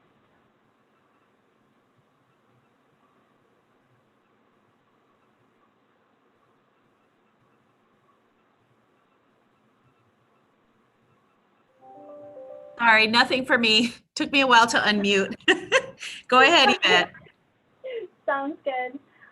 So I think we wanted to just give everyone an update on the HACP conference that was held in January. We did support with a $30,000 sponsorship, and special thanks to the moderator and panelists, Glenn, Chuck, Edmund, and Brian, for helping with the breakout sessions. It was very well received. And, you know, I'm looking forward to the next conference. I haven't heard how they're going to hold it, and, you know, we're always able to support if able. And our next meeting is going to be scheduled in September. We're just trying to finalize the dates with everyone via Zoom. Great. Thank you, Yvette. And again, my apologies. The one thing as I mentioned earlier, and I see Erica is still on, you know, as we go after this U.S. Department of Education grant, your committee, the Sector Strategies Committee, as well as employer engagement, are going to be very important in that partnership for implementation to make sure that we are training in areas of preferred sector development and support, and to build our resiliency in our economy. So thank you. Okay, now we're at the point on the agenda, which we've finished all the required reports that recur on our agenda for a little roundtable tech talk story. You represent such a broad cross-section of our community by design, and we know that the COVID-19 pandemic has hit hard across all sectors, some harder than others. So Alan, you probably are going to have to take over to close the meeting, but that's all that we have left on it. I'm going to call on some people. I'm going to start with asking for help and asking Allison to probably call for a talk story meeting with our executive directors of our county workforce boards and the AJCs. The Economic Development Alliance of Hawaii, of which I'm a part of through my paid job at Maui Economic Development Board, with Kupu, have partnered on CARES Act funding to create short-term work-based learning experiences for those that have been dislocated, displaced first, other college students that have left college because of COVID-19, college graduates or high school graduates, to look at short-term hire that will be paid for out of the act, and employers that are willing to host them in those jobs, knowing that they will be paid, in hopes that at some point in time they can hire them long-term. Plus there is training funding that goes along with that, as provided by the colleges and our employer training list and other private employers. So I'll be quiet on that. It should hopefully launch no later than mid-September. It's taken a little while to get the contract going, but we're geared up and ready to go. So as soon as I have more details, we will get that out. And Allison, again, I'd love to have a meeting with the AJCs, and we'll also be working with Hawaii's Hiring with Kayla to get that information on that website. So I will close. It looks like Ian is not here. I was going to ask him to talk about ocean spit test, but we'll save that for later. They're developing new innovations all the time. Glenn, I know that the construction industry is pretty resilient. And Brian, Lee, if either of you want to talk about that industry and how apprenticeships are going or what we can do in that. And then Sunshine and Yvette, I'd love for you to talk about your new COVID hotline. And Jason left, but we know that that industry has been hard hit, and perhaps Alicia and Cheryl about engineering. Those are my thoughts, and I'll let you guys talk. And if I have to exit, thank you so much for your amazing work. Thank you for being colleagues in this, and thank you to Allison and the team. We really appreciate all these partnerships. So Glenn, Glenn or Brian? I'll lead off. So construction was deemed essential, so we never did shut down. And it's weird because you know, we've been pretty resilient the work, we don't, there have been projects that have been stopped, and we had a couple that got stopped. One is a pretty big one, but there's been other work that's come up that to us supplanted some of that loss. If you look at the DLIR end of June report, there's about 36 to 37,000 people that work in the construction industry. If you look at end of June 2020 compared to end of June 2019, we're actually up 1,500 people. So in terms of job loss, we really haven't seen it. I do talk to some of the unions that we're signatory to, and really they tell me they've seen very few bodies coming back to the bench because of projects getting stopped or jobs dying. Brian can certainly opine to that. I think we keep a tab with the architects and engineers, and a lot of them are still busy. And so they're the canaries in the coal mine to us, that once they start saying that they're seeing a slowdown, then we have to be very careful. But the people, the companies that I stay in touch with, none of them had said that they've laid off people or that they see a slowdown. They're still busy designing stuff. How it looks in 6 to 8 months is still a question mark. I think that's a function of how long we stay shut down with this 14-day quarantine. Then I think it will start affecting some of the private work. But I was on a Zoom call just before this call with Congressman Case, and they're trying to shove out a lot of the military projects right now as much as possible, keep the economy going. And the governor's office is also trying to push out state projects in anticipation of private work dropping off at some point if this economy stays in this condition. So we've been fortunate, and a lot of you've heard it from people at the ledge, including the governor. Construction has always been a vehicle to help stimulate the economy because people in construction don't know how to save money. They get it and they spend it. So, right now things are still okay. We'll see how it is in 6 to 8 months. It could be a different story. Brian, I don't know if you have something to add. Yeah, can you guys hear me? Yeah. Okay.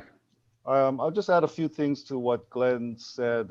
Basically, we're very fortunate in construction. People see that somebody has to take up the slack because of tourism. However, we do have some spillover effects.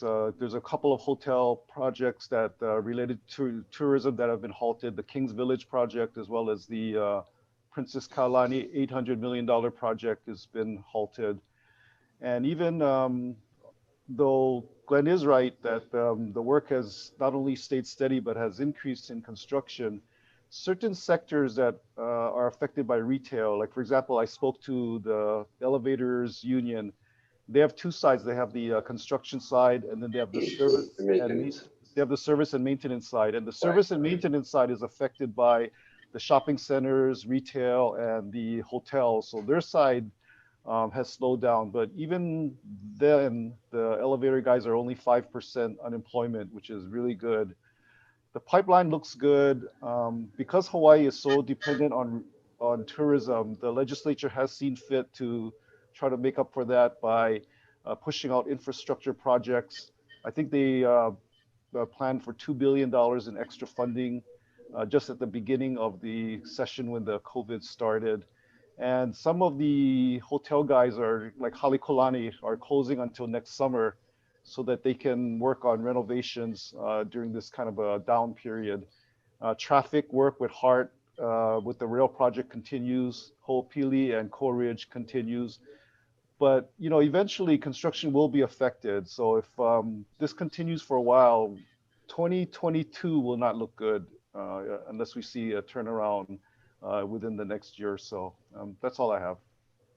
Just to add to what Brian said, the Kings Village was our project, which is a 32-story high-rise on the old Kings Village site, right next to the Princess Kailani. And Hilton Grand Vacations, basically they got into a cash crunch, but they're telling us they hope to start the project again next year. We also had the renovation of the modern Honolulu, all the rooms, and that one got stopped. That's on an indefinite hold. It's interesting because the last month we're seeing a lot of RFPs coming out from the hotels. I think some of the hotels that have strong balance sheets or they're not relying on cash flow to stay in operation, they decided to go ahead with some of the renovation work. So we've seen requests for proposals for projects here in Waikiki, Turtle Bay, and then we've seen Maui, and we also know there's some Kona projects coming up. So some of the hotels are actually now considering doing the work while the hotels are shut down, as Brian mentioned, the Halekulani. Yep, exactly.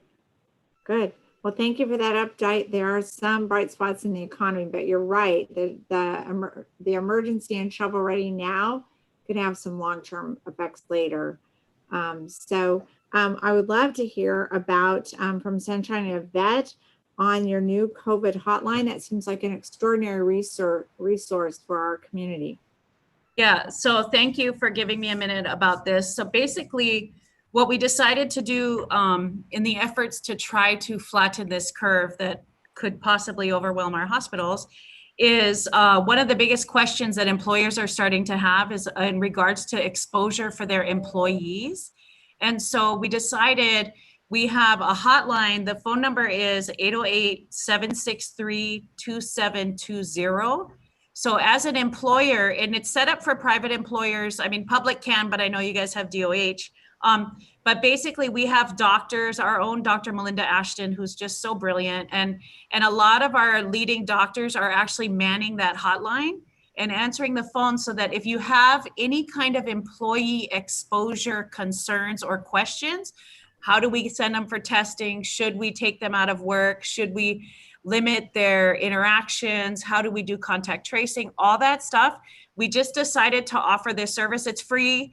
Please call if you have employees that you think are exposed, because what we're trying to do is nip it in the bud as quickly as we can, because workplace is a good place to share COVID, right? So again, 763-2720. And if you guys have any questions, if you have an employee who calls and says, oh, I was at a party and somebody there is COVID positive or whatever, just call and the doctors will kind of walk you through. And I think they can even refer for testing on the phone if you need it. So I don't know how long we're going to keep it stood up for, but at least until these numbers come back down. Great. That's a tremendous resource. It's really awesome. And it's really busy already. They're getting plenty calls. I'm sure. Absolutely. Well, thank you very much for standing that up and being responsive to the private sector employers. We're very grateful. So, you know, Jason represents our visitor hotel industry, and we know that that's so hard hit right now, but, you know, we'll have him report the next time. He's been very engaged with our executive committee. So we'll try to get some information out. So Leslie, I think he came back on, but I don't see him. Did you? Are you on, Jason? Jason, are you on? He may have jumped off again. Okay. Yeah, I'm not seeing him. And I know I saw Alicia Moy earlier. Alicia, are you on if you want to talk about the energy sector? Not seeing her now. And then Cheryl, no, Jima, Cheryl, for private sector engineering firms are, what is your viewpoint on the economy?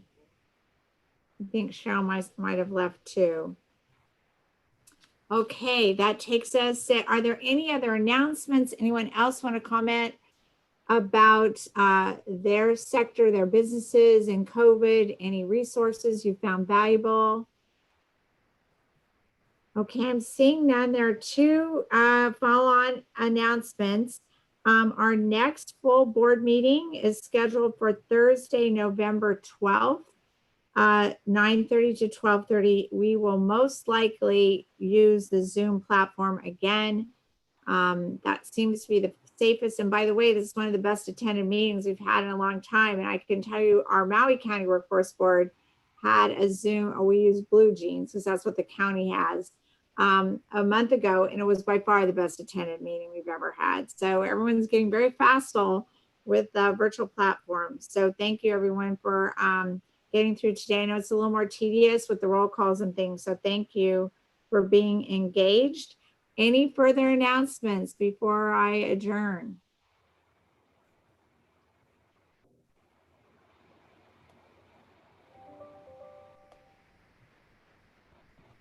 Okay, hearing none. And Doris, I don't have to call for a motion, right? I can just declare the meeting adjourned at 1 p.m. Thank you everyone for hanging in there for 30 more minutes.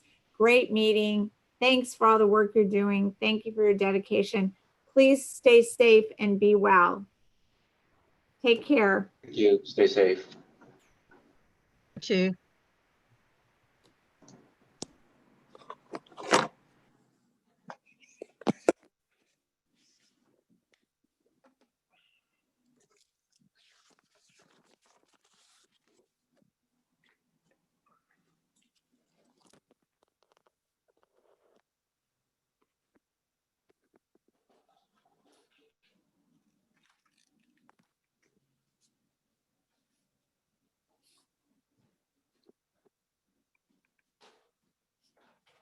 Okay.